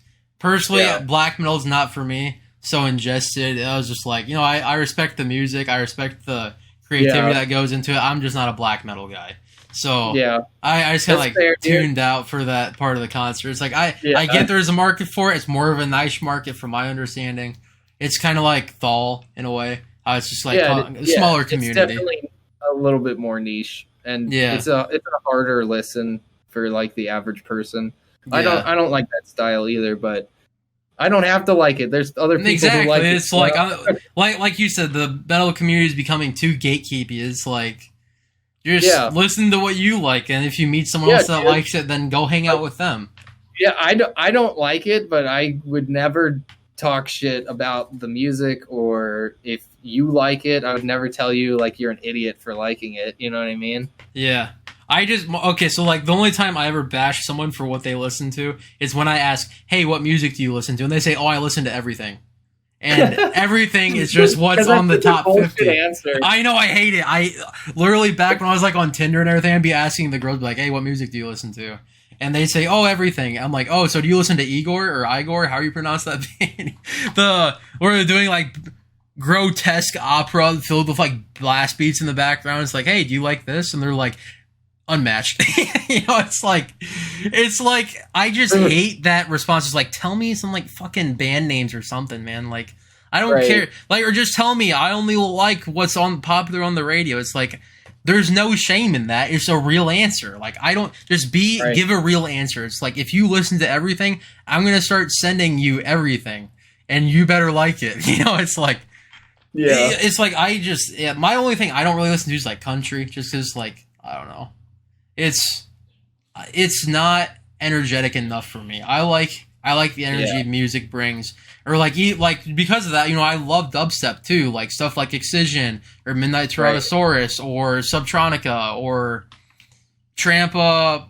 Oh, there's all kinds of people. There's EDM is like metal to me, so it's like you have so many subgenres. It's like people listen to stuff I don't even know. It's like you can call it industrial chill sideswipe step or something. It's just like just something ridiculously named. Like people are like, what the fuck does Thal mean? That's not even Thal metal. It's like there's no element of, hey, this is metal in the word Thal, other than maybe the brutality, grotesqueness of it. But nothing really. Even with gent, people hear gent, they're like, that's how that's pronounced. It's like DJENT. It's like, what kind of word is that? Who even made that word? It's like, what does that even mean? Yeah, dude.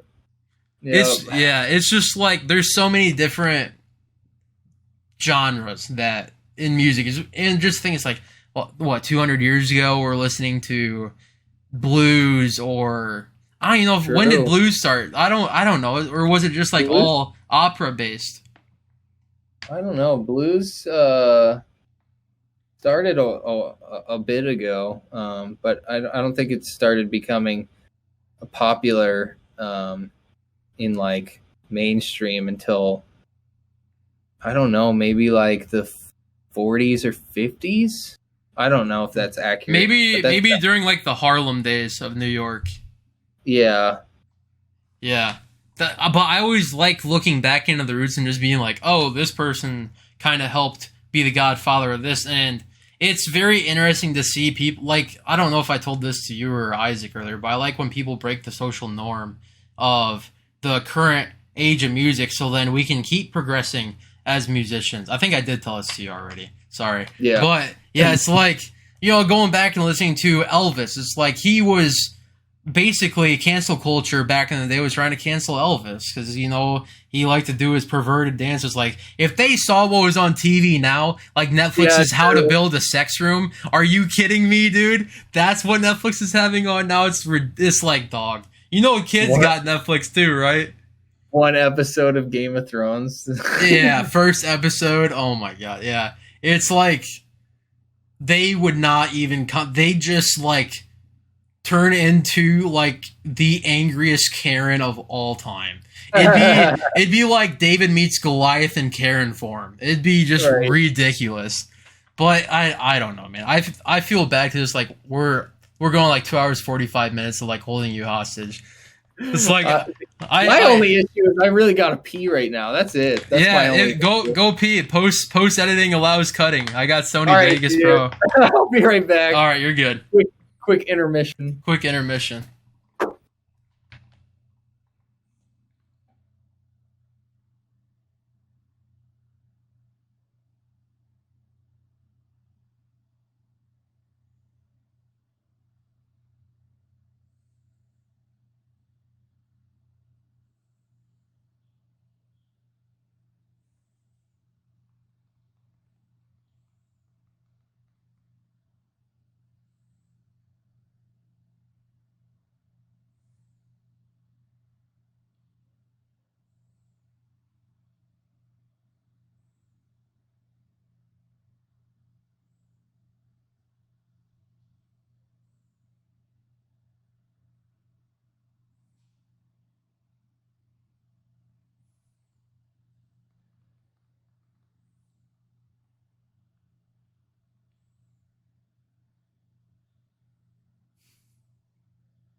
I have returned. He has returned. That's how it's gonna be cut back in without the video even on yet. I just like that little audio clip. That was a good audio. Returned. That was a good audio entry. I like that one. He has. Anytime you go AFK in like a MMO game, you're just like, I have returned. Yeah, just something ridiculous. Or get like do you stream at all? Here and there. Yeah. Here and there. Get like one of those soundboard effect things and just be like, oh, I have, just do like some nasty, like guttural, I have returned. And then just hit like a button on the soundboard. It plays like this nasty, grimy, like fall type riff that you make. That'd be sick. Just some nasty stuff. No. Yeah. What were we talking about? I don't know. P-break. I'll pull up the Google Doc. I know I got that as a last resort thing. I haven't even touched the Google Doc since we started. But that was the beauty of it. I told Isaac I'd make one this week. I never made one, but we still had like a 2-hour podcast. And the only reason it got cut off there is because I had like supposedly a team meeting or whatever for like one of the classes I'm in. That eventually... Oh, yeah. Yeah, and then It turns out that it got pushed back to tomorrow. So then I'm like, damn, we could have still been talking. Because I love talking to people personally. I like sharing ideas and all kinds of stuff. But whenever you need to go, or whenever you're like just burn out, just like give me like, hey man, like just cut me off, because it's like I will talk your fucking ear off, and I apologize. But no, it's all good, dude. This is what it's for. You know what I mean? It's just having fun conversations. Like we didn't get to have this conversation at Iowa City. You were talking to all kinds of people. Everyone was like, Logan, what's up, dude? Yeah, I don't remember why it was like that, because I don't know anybody there. Apparently you're popular in Iowa. But, speaking of that show, dude, you're the only one that's been on this podcast that can fact check this. But I remember during Sleepwaker's set, someone was feeding Jason chicken strips. Mm-hmm. Yeah, it was me and it was me and our merch guy Eric. We walked up and just started feeding him. That's awesome, dude. That was the funniest thing I've seen at a concert this entire year. I just thought that was awesome. I think during that set too, I was in the front, and when Hunter was doing vocals, he like spread his legs and I grabbed his dick too. Oh my god. Yeah, leave it up to you, dude. Yeah, dude, they had such a killer set. Personally, I came for Sleepwaker. I was like, who's I the Breather? I don't know I the Breather, but you guys still had a sick set and put on a good show. I mean, like I said, I'm gonna always remember Sean saying, I want to see y'all do the stinky leg. I mean, that was just such a funny vocal call out before a breakdown. And he's up there while you're just doing some grimy breakdown riffs when he's doing the stanky leg. I'm like, this is awesome. I think that was one of the shows where we just kind of did whatever. Like, not all the shows were that silly, but I think for some reason that night we were all just like, drinking and like having fun with like all the other bands, and like we were just having a lot of fun that day, and we were like, let's just have a goofy night on stage. No, it was good though. That was one of my favorite concerts of the year. Maybe it was a bias because I really like Sleepwaker, and I gotta go see those guys and talk to them. And I'm still trying to get Jason or like Hunter on the podcast, because it's like, personally, those are my two favorite musicians from the group. Just because, like, I like guitar, and for me, vocals, I don't like pick up on like vocal, like the actual lyrics, but when like someone's doing screams, it's a extra layer of music, and so it's like, that's all I care about. But people like that don't listen to Mel, they're like, how can you understand what he's saying? It's like, I don't. It's I don't, but it's like I could look up the lyrics and be like, oh yeah, I get it now. That's how I pick up on the lyrics. I'd have to physically look them up, but just the Hunter's tone of screams, dude, in the studio are ridiculous. They're just so ridiculous. He's like, what, 100 pounds? 120 pounds? Maybe? Quite a small guy. Yeah, he is, like his Instagram bio said, small body, big voice. And that is about as true as it gets. I mean, dude, he's just an animal. Dude. Yeah. What would you say the most memorable thing about that tour was? Because like it seemed like on Instagram, you guys were like all a bunch of buds and just taking all kinds of goofy pictures. We had a lot of fun. I'm trying to think of, it was so long. It was like 6 weeks. I'm trying to think of something that stands out. Unfortunately, all the bad stuff stands out. I had gotten COVID like the first weekend. Oh, that sucks. Just like a few days. So that sucked really bad. There was, I guess, one really fun night was, I think it was Buffalo. We played in Buffalo, and we had the next day off, and I think, or maybe the next couple days off, and where we had to go after that wasn't very far away, and we like, I think Sean at the time was not seeing anybody, so he got a couple girls to like meet up with him from like Tinder. So he was like, he literally had 2 girls with him. That's awesome. each of them on Tinder, and they were totally cool with like hanging out. And we all just like the whole tour package just kind of like went out on the town, which That's I mean, awesome. it's like hilarious because it's Buffalo, so there's like really nothing to do. There was like this small downtown area with like these not really that great bars, and we just kind of like walked around and just like played pool and drank, and it was like, I don't know, dude, I don't really party, so like I don't have crazy stories about that. But it was fun, just like just getting to hang out with a bunch of dudes you're hanging out with and having a good time, and just doing something like outside of the normal like touring schedule. You know, it's not always about the activity, but it's about the people you're doing it with. Like, because you could be playing the most fun game in the world online, but like if you're just doing it alone, it's not nearly as fun as like having a good group of buddies online. Like if you're doing like a 4-stack of Rocket League and you all suck, but you know you're just all playing for fun.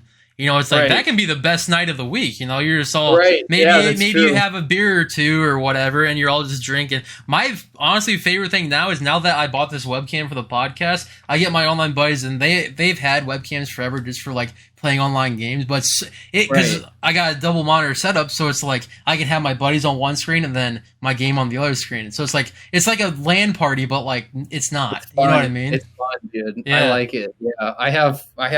Both my setups are dual monitor. They're just, this one's like one here, and then the other one, and you got one up top. It.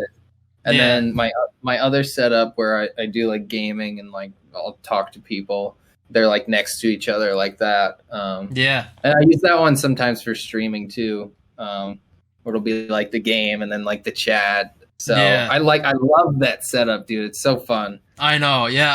I love seeing people because like I like to be very interactive with people. So it's like having that whole other element, but like some like my college friends were like, why don't we just go hang out then? I'm like, but let's just play a game. It's like I don't want to like go out and like drink. It's like I just want to drink at home. I don't have to pay for an Uber or especially like a where stupid you decision. Live, like when it's like in the winter time and you're like, yo, I don't really feel like going out in the snow right now, dude. Yeah, or it's like I swear to God, Iowa experiences 4 seasons in 1 week, and it's just stupid because then it's. Sure, it's like dude. I can handle the cold, no problem. I can handle the heat, no problem. It's when it starts like fucking with like my allergies and stuff, and then you're just like a snotty mess of mucus. Yeah, I hate it. That's the only. I just hate feeling gross. But it's like I can handle anything. We had the derecho come through here like 2 years ago, and those were like 90-mile-an-hour winds and stuff. So it's like a mini hurricane just coming through Iowa. And that was fun to go see. It was like, holy shit. I was working at my old job at the time when it came. I looked outside. You know, Iowa's all cornfields. Dude, the corn that should be like this was like...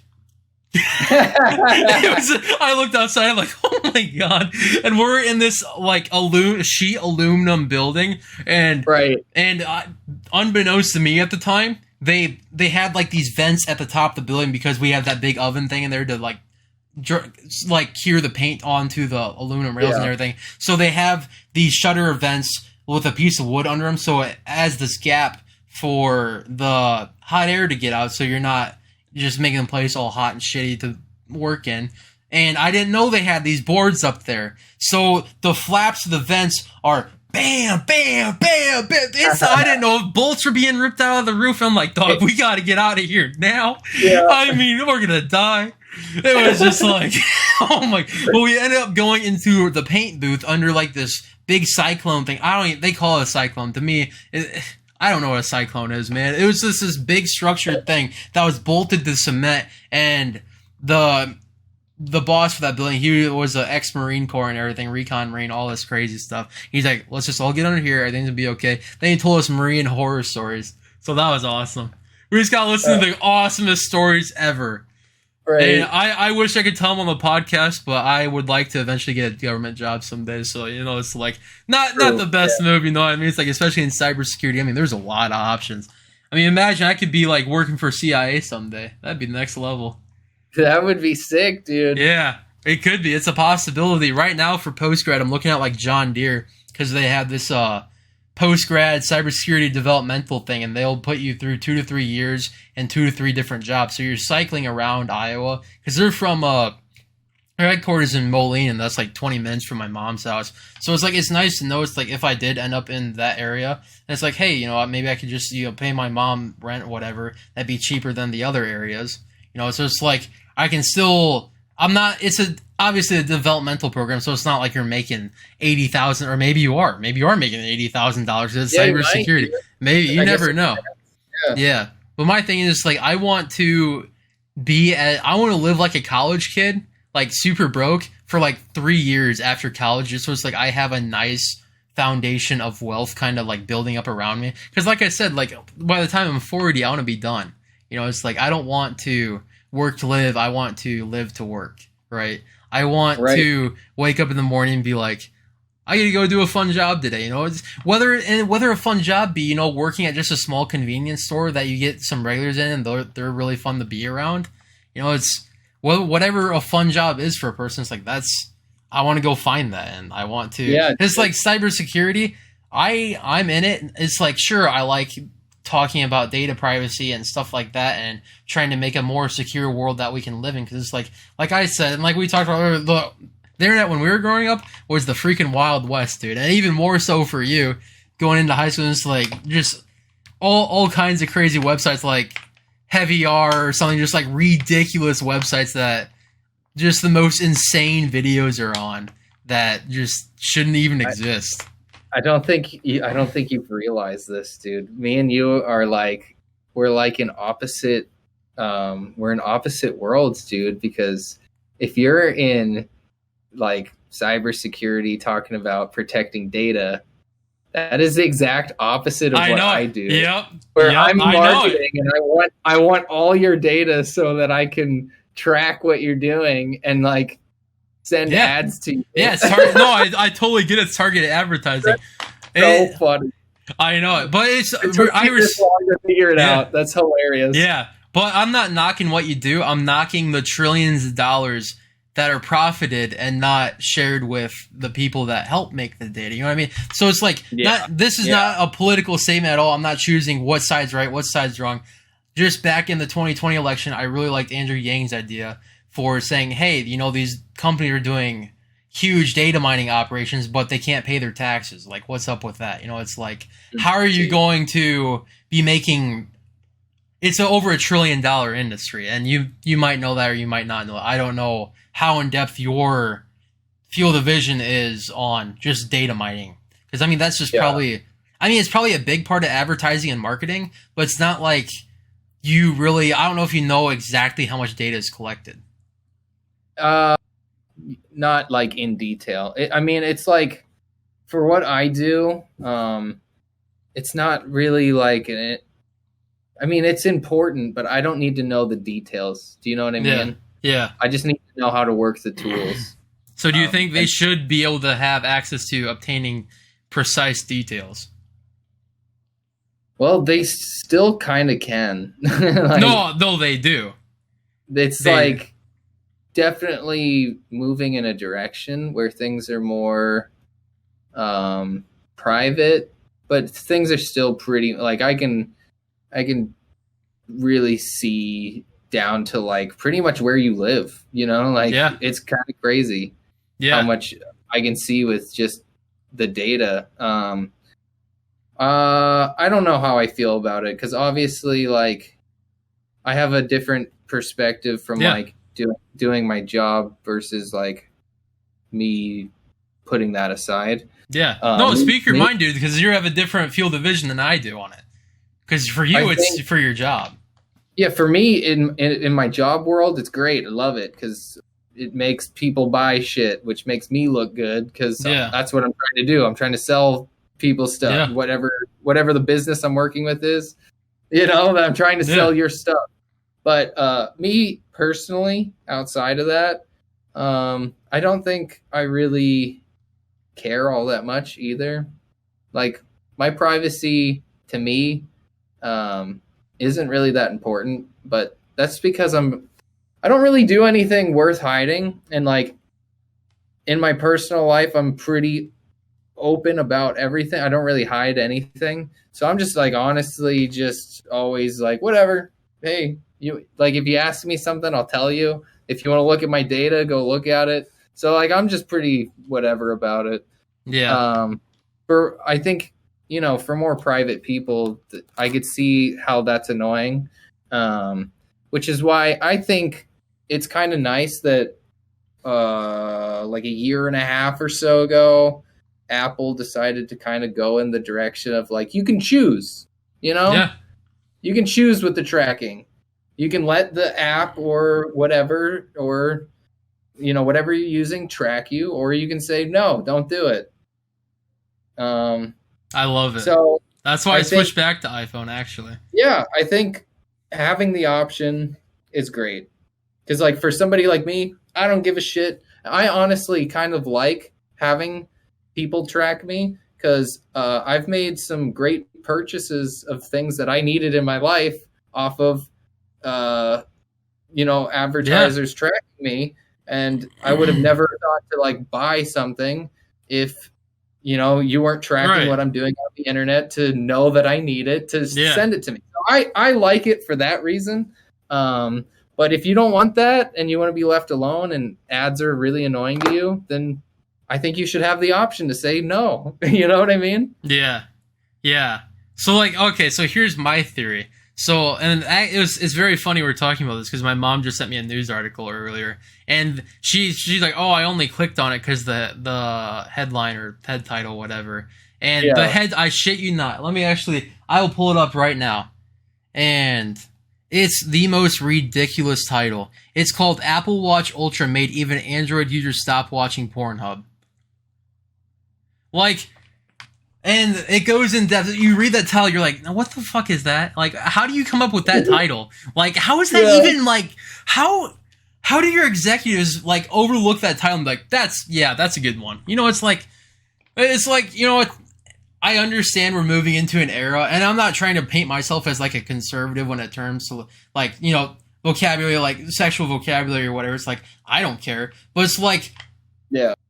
I just hate the clickbaitiness of how the world's turning, like even with like YouTube titles and stuff. It's like, I understand it's an algorithm. You're trying to play the game. You're trying to win the game. I'm trying to win the game. I'm trying to just figure out how to play the game right now. Like, it's like I'm trying to figure out what tags work better than others, and it's like it's a whole learning process. So it's like maybe I'm just jealous that I don't know how to play the game and they do, But it's like all it's talking about, and look, that article. It has nothing to do with, like, Pornhub. It was just like, oh, did you know websites can track the exact, like, specific iOS or Android OS or whatever operating system you're running on, and I'm 90% sure it can go down to the exact version you're running.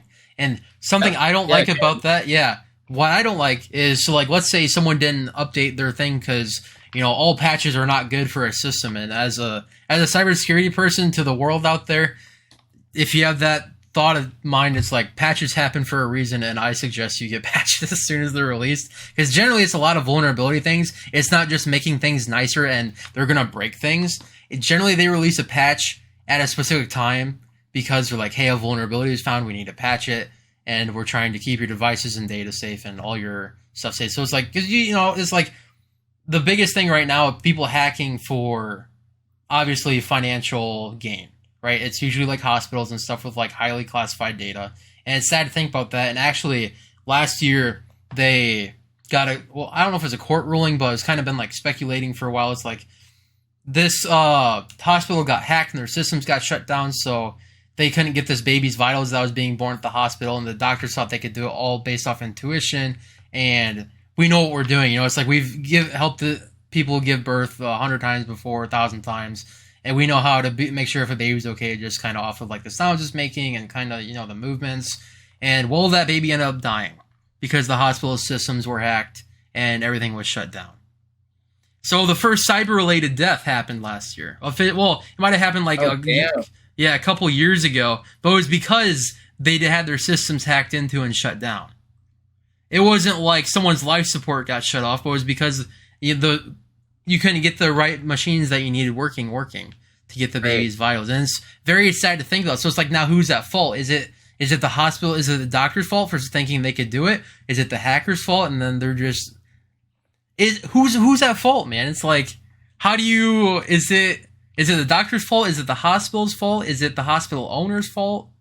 That's It's like, a tough one, dude. I know, dude. So it's like going into cybersecurity. I took like an ethics class last year, and it's kind of like breaking all this stuff down. And then one of the things is like, okay, so it's like, obviously you can spend unlimited money, just like with music production, to try and make something as good as possible. But what if your manager or in music world label doesn't want to spend X amount of money for you to create this album or security process for your business?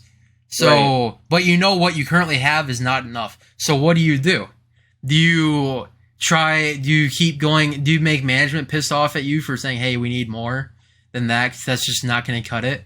Are you going to try and spend the time to break down what they might not understand? Because management, they're not going to be as cyber efficient as you are, or, as smart in the vocabulary. They're just there to manage a process, right? So it's like, that's where you're having to break down tech talk into English talk. It's like when you talk to Yeah. people, when someone asks you, what do? You can't be like, oh, well, I play a 7, 8, 9 string piece of wood that has all these different designs, all the technical talk. It's like, you can't say, distortion pedal with, the tone cranked on it. They're like, huh?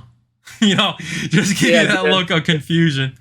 It goes down to, I play metal music. Yeah, I play metal music. Like, oh, okay. Then they're thinking like Guns N' Roses or something. Like if it's like an older person, like, okay, they play like, yeah, it's always what everybody says who like doesn't listen to metal, and I'm Yeah. like, no, like screaming, like really heavy, and then they're they like, just get "Oh." scared. Yeah, then they're Yeah, like, yeah, exactly. They're like, oh, I'm like, yep.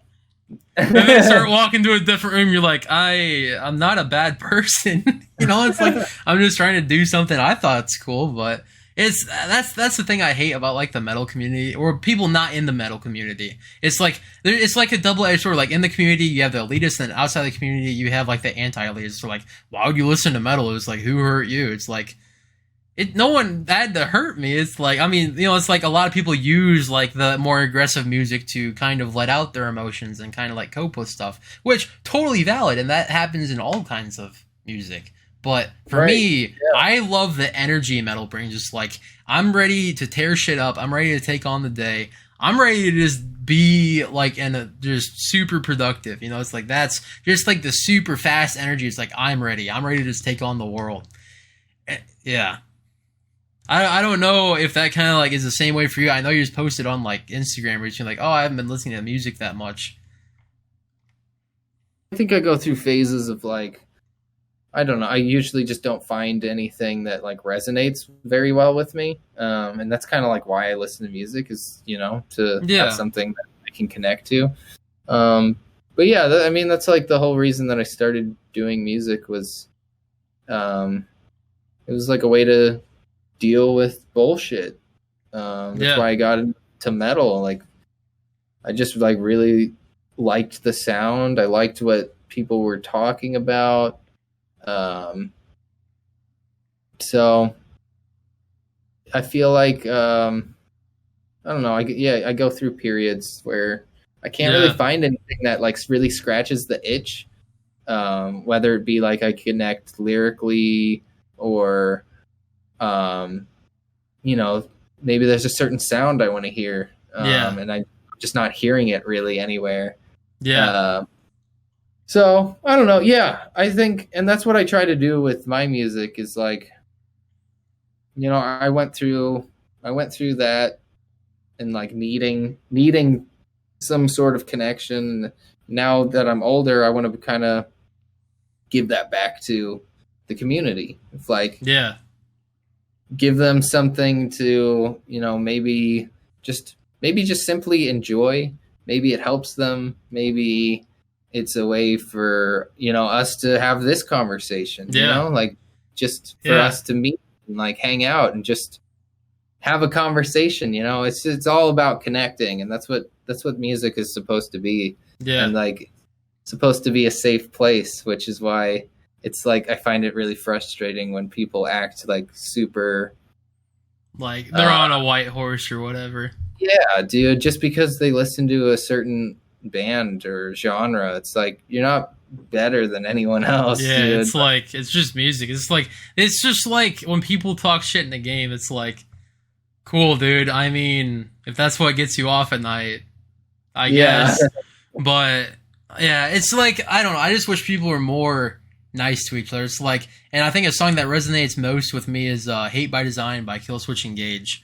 I actually really Yeah. like the meaning of that song. It's like, and I don't know. Killswitch Engage for me has always kind of been a band that's been a nice. That's another good entry band for metal, I would say. It's Yeah, like dude. they made their debut with Guitar Hero 3 with their song My Curse on there. What a killer song. I think that was the first song I learned by them. That was like one of the Yeah. first actual metal songs I learned how to play. That It's like and then End of classic. Heartache. Yeah. That one, End of Heartache, In Due Time, Hate by Design. Those are probably like my top ones. It's like they just got some nice. I'm a little turd for guitar. Like if I hear a nice guitar tone, I'm like, that's in my playlist. Like if it's anything significant about guitar, it's like I'm just like squirrel and I'm on it. I am on it like flies on shit, dude. Like that's my problem. I'll get so burnt out of a band because I'll listen to it for a month straight and that's it. Like I remember I got so addicted to last year Ice Cream Man by Eddie Van Halen, and that's honestly one of my favorite Van Halen songs still to this day. It's not like Jump, it's not like Panama or anything like Right, that. right. Because David Lee Roth was like, "Hey man, there's this blues song I really like that I can't remember who made it, but I think it was like in the 1930s or 40s that the original Ice Cream Man was made, and they made a rendition of a hair metal thing of that. But then they start out on some open E tuning on the guitar, just doing stuff like that. And then Eddie comes in like, "Hey man, this is still Van Halen, so we're gonna add a nice little twist and cherry on the top to it." That was just Right. super sick. Do you know which song I'm talking about? Yeah, I've heard that song. Yeah, that's like one of my favorites. It's so bluesy and catchy, man. It's like I love it. It's such a good vibe song. Like I like making a playlist where it's just like songs that just make you feel like happy. Just like super good stuff. Yeah, dude. I'll have like a playlist where it's just like the most mind melting, glass breaking metal ever. Like, a lot of like the fall stuff, like Humanity's Last Breath or Lorna Shore. Just stuff that's just like you don't want to show your grandparents because they might just think bad opinions of you, Yeah. Yeah, it's just like, but then you got to have the playlist for maybe when you have a hot date in the car or something, you know what I mean? It's like, we can't be exposing them to all the putrid hell that Yeah, we listen dude. to. It's like, it's like, at least on maybe a first you can, date. dude. That's like that's the icebreaker, dude. Maybe. I got so frustrated with Tinder after a while. I'm like, dog, no one on here listens to metal. And if they do, it's like Five Finger Death Punch. But it's like, no shame on those people. It's just not my thing anymore. It's like, Probably doesn't help where you live either. no, it's not like I live in a big town or anything. But it's, I'm on like a college campus right now. But it's like, it's not like you're on a college campus in a place where people don't listen to metal. Is there a place? Would you say there's a place that people listen to metal? Yeah, I feel like if you went to school in like Boston or something, yeah, you're gonna find a lot more people who are gonna listen to metal. Yeah. Or like a bigger city like that. Yeah, maybe that's what I should have did. But crazy. Since you talked about Boston, I actually have a childhood friend who has another friend that went to Boston to be like a mergers and acquisitionist. I don't know if you know what that is. But yeah, he's doing that, and after connecting with a couple people, do you know who Peter Thiel is? He's one of the richest venture capitalists in America, and he helped kind of like co-found PayPal with Elon Musk. Like he was kind of like the funding factor of that, and then Peter Thiel is probably also the reason Facebook is a thing now. Like he helped with the early days of funding that, and yeah, it's my buddy's friend got to play poker with Peter Thiel. Like, damn. Yeah. Then he told me, he's like, they spent $36,000 in just wine that night. And it's like, That's kinda insane. yeah, like you are living in a freaking fantasy world that no one else gets to live. And it's like, Truly. I know people are like, oh, well, why don't why don't we share that wealth? Why do they get to spend $36,000 on just wine at night? And it's like, I guarantee you he didn't just get handed it. He probably made a crazy smart investment. It's like, to me, I always like rewarding people for the work that they do or the risk that they take. Like people, Right. and it's like anyone can take a high risk investment. Sometimes it might just not always pay out, and that's why I look up to people like Elon Musk, because he moved to America when he was 17 because he was told an aunt he had lived in Minnesota, ironically, where you are now, but he was living in Canada, and someone was like, hey, yeah, you got an aunt if you really want to move so bad to America and start a business. Well, his aunt moved to like Virginia or like some southern state. And so now he's just in Minnesota just fucked. He's like, well, now what? I'm 17. But when he was 13, he made a game. Like, he coded his own game and everything. It wasn't like anything super impressive because it's not like he had like proper like teaching. But it's still a game that he made. I mean, I was listening to his biography on like Audible, and everyone's like, yeah, his code wasn't like the greatest because he didn't have like proper like teaching, but that's why he hired out engineers to work with him. Then some people are like, he's just kind of like a turd because he thinks like he's like a workaholic, dude. He has the SpaceX, he had PayPal, he has Tesla, he has Solar City, and that's the solar company that kind of like teamed up with Tesla. But yeah, then he has the Boring Company doing the underground road thing in LA, and then he's like, you know what are we gonna do for merch? Let's just make a little Nado flamethrower. They sold a flamethrower as merch, but only like 500 of them. It was ridiculous. It's like, how do you think of that? You just sell a flamethrower. It's like, how is that? But the only way they could legally do it was by calling it not a flamethrower. That's why it was called that. Right. Yeah, it was like, it's such a funny thing that you're just going to sell flamethrowers to people. And then, yeah, he's on Joe Rogan's podcast, and Joe Rogan was like, do you think that was an ethical idea? He's like, no. It definitely wasn't, but we still did it. It's like, so many bad things could happen, but that's why they did just a very small quantity and probably just gave it to, like, specific people. But it's like, I know Elon Musk gets like a lot of flack because it's like people are like, oh, he's just going to turn into Jeff Bezos and buy everything out. But I personally like how Elon Musk thinks. Is like, he's very, very human. Like, I love his Twitter. Every time I go to his Twitter, I always laugh. I'm like, how the fuck does this guy own like 5 companies? And he still has time to tweet out, I'm taking a shit right now. It's like just something super goofy that like, who says that? It makes me just look at him as like, hey, he's human. Because, Jeff Bezos isn't on there saying Mars bars, buy them at your local Walmart. Just something just super stupid. That's why I love him. It's like, he's just human. He's a memer. Back in the early Tesla days when Elon got it taken over, it's either Tesla or SpaceX. I want to say it was SpaceX over, not Tesla, but he would have LAN parties for his employees, and they'd be playing like Counter-Strike, and he'd be like shit talking them. Just it's like, all right, guys, break time. We're gonna play CS:GO. And it's like, so it's like he just bring in all these computers for people to play on, and they just. But for him, he's like, the reason why he did it is because we as engineers were a team, and this is another team building activity. So it was like, it's very interesting to think of it like that because it's like, God, you're never gonna play video games at another workplace. Like, maybe Google, because, it's another advanced tech company, but it's like, your modern day, you'll work at Walmart or the restaurants, like, you aren't playing video games there. But it's just neat that, I like how Elon Musk kind of does stuff differently than the average person. But I'm not trying to, like, suck him off or anything by, like, looking up to him. But, I know. You know what I mean? It's like, no, I'm just a little nerd when it comes to like people doing just fantastic things with their life. Like that's why I started this podcast. I want to talk to people doing cool stuff because it's like, sure, you can be comfortable in life and work, a 9 to 5 you hate, or you're gonna chase that dream you had while doing a 9 to 5 and trying to make something work. Like that's why I wanted to do it. I'm like, I love talking to people that are motivated and like doing stuff other than just come home after working just game for 8 hours, go to bed, wake up, do it all again tomorrow. I like seeing people create value and have a meaning with their life.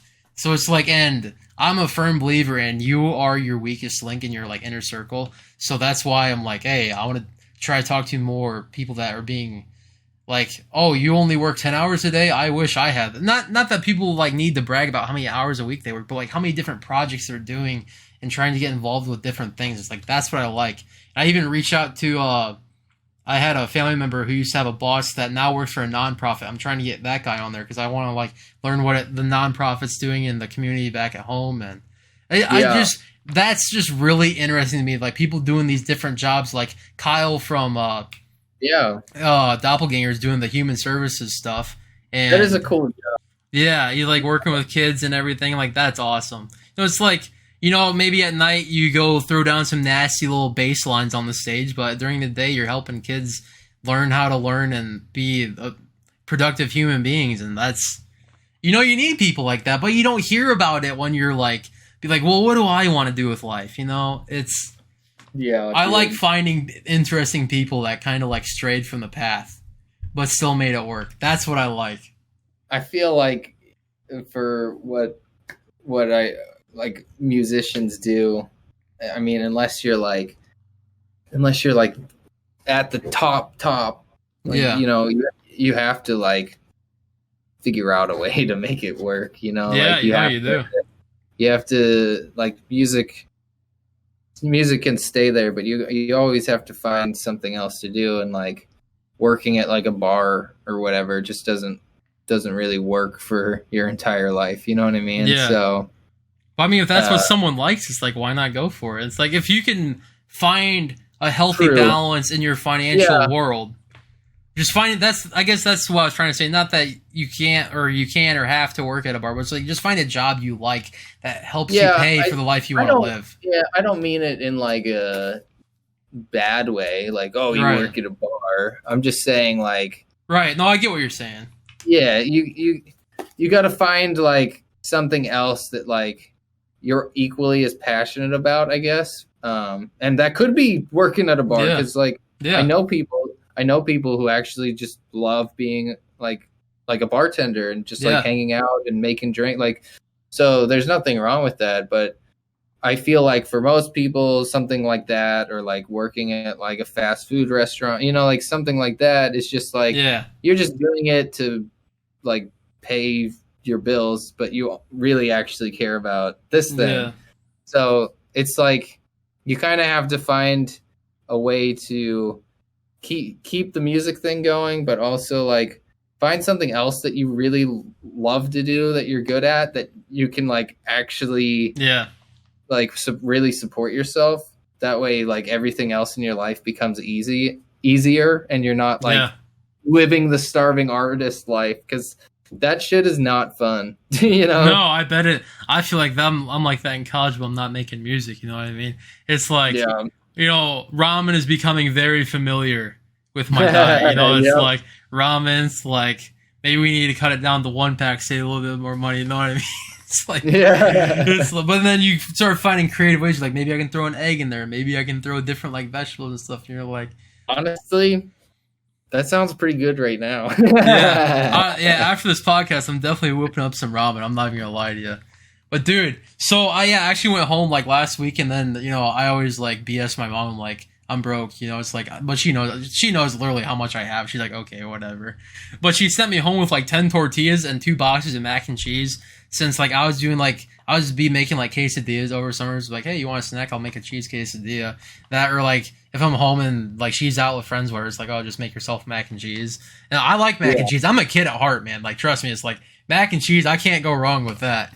So what I did though, I'm like, because she's like, oh, well, when you get back to college, just go out and buy the shredded cheese, whatever, for the quesadillas. I'm like, I think I'm going to do something different, because I hate spending money on food that I already have. So I just work with what I got. I fucking made mac and cheese burritos. That's actually kind of sick, though. Yeah, dude, they turned out pretty good. I just wish the shells were bigger, because they're like little tiny burritos. So I had to have like 2 or 3 of them just to like even like get full. You know what I mean? But they were so good. What would have made it better was having like some Frank's Red Hot and sour cream to dip it in. That would have been the cat's meow, dude. That would have been the cat's meow. Yeah, you have to try it, dude. Or like even do like some homemade mac and cheese if that's your thing, and then like throw it on some like. Oh, dude, it's killer. But those when you're broke and in college, that's when you make like some of the craziest meals. You're like, wow, that's actually like halfway decent. You got to be creative. Yeah, yeah. It's like you turn into what you think Gordon Ramsay is on a very tight broke budget. And you're over here like, I'm putting a little salt in your poop, you know, you're just having fun with it. You're like dancing in the kitchen thinking you're hot shit, and then you take a picture of the meal and then post it on social media and you get like 1 like. You're like, oh, okay. You know, it's like you think you're just having the time of your life and then no one cares. You're like, all right, that's fine. Yeah. Yeah. You just get proud of a creation that turns out to be shit. It's like being a musician, like, you know, you pick up guitar and then you're like, oh, I can play a song, but your rhythm's just everywhere. People are like, good job, Logan. You really killed it. You know? Yeah. You know, it's like, yeah. What was the first song you learned on guitar?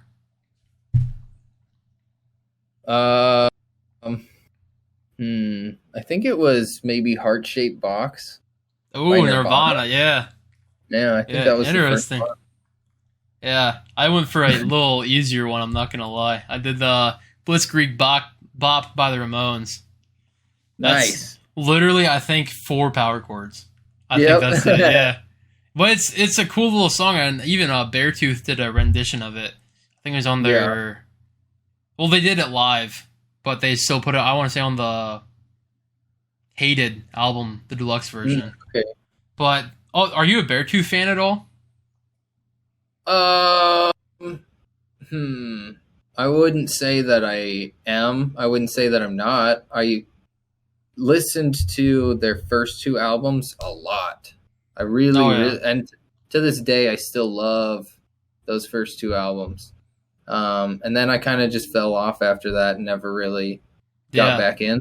You know what I mean? Yeah. No, I get what you mean. I feel like that's how I got with like Five Finger Death Punch. Like I really liked American Capitalist all the way up to like Got Your Six, and then like after that album, I'm like, all right, I think I'm done with this band. Just because like they just kind of like changed their sound, and I mean, new people like them, and they're still selling tickets, so kudos to them. I'm not saying I hate them, but then Jeremy Spencer and Jason Hook like tore off to go do their own thing, and it breaks my heart because like the Wrong Side of Heaven album, I thought had some like the sickest guitars solos, like specifically Wrong Side of Heaven song. That solo, I fucking adore it. Like it's so sick. That's one song I will shamelessly say I love by Five Finger Death Punch. Yeah, I don't know if you even know the solo off the top of your head. I just know because like, you know, it's like I like it. I don't know if you're like I'm not off the top of my head. Yeah. I think I definitely probably heard it, but I can't place it. Yeah. I don't know. Maybe I don't know. What I did with Isaac is like we were mentioning like songs and stuff to each other the whole time, and just because you know he's into more prog metal, like you know, it's like Alex and stuff. They just like different genres and stuff than I do because I'm more just like deathcore, and you're into thought, so you probably listen to like even crazier shit than I do. Which is, it's all speculative. It's like whatever you like. It's like, but no, what I like doing though is I like making a Spotify playlist and be like, hey, here's some songs I might recommend out of my library to you. So it's like if you want to do that after the podcast or whenever, and just share like a Spotify link, dude. That would be fun. Yeah, I would like to. Yeah, that would be fun. But then more ideas like I'm throwing around with this podcast is like whenever someone like releases a single that like I've had on here before or like that I like talking to, it's like whenever they release new stuff, I want to do kind of like a live listen through live, aka I record it, but then I have whoever on here and I want to figure out a way where we can both control the playing and pausing of the video. And like if I find a part where I'm like, holy shit, what was that? And you know, I rewind it and we get to talk about that part or whatever. Or if they're like, hey, we put like a little Easter egg part in here, can you hear it? Like like little crazy little tiny stuff. Like Isaac was telling me this band, I can't remember the name, I need to go back and listen to the podcast, but he was saying like this band was using like Morse code as like the song titles, like ... stuff like that. And he's like, I don't know if that's like song titles or if it's like the rhythm that they use for like drums. And like, dude, that'd be sick as hell. That is interesting, dude. Yeah. That's weird. Yeah. Isn't that something to think about? That's really cool. Yeah. You can do all kinds of like cryptic stuff with like music, and Just like little nerdy stuff like that. Like me as a cyber major, it's like, it's like, oh, maybe I could go decipher that little hidden message right there. It's like, it's like, I love listening to music, so it's like, maybe it is just the drum pattern, or maybe I can go throw in like a Morse code decoder and be like, oh, this is actually the song title. Like, that's crazy.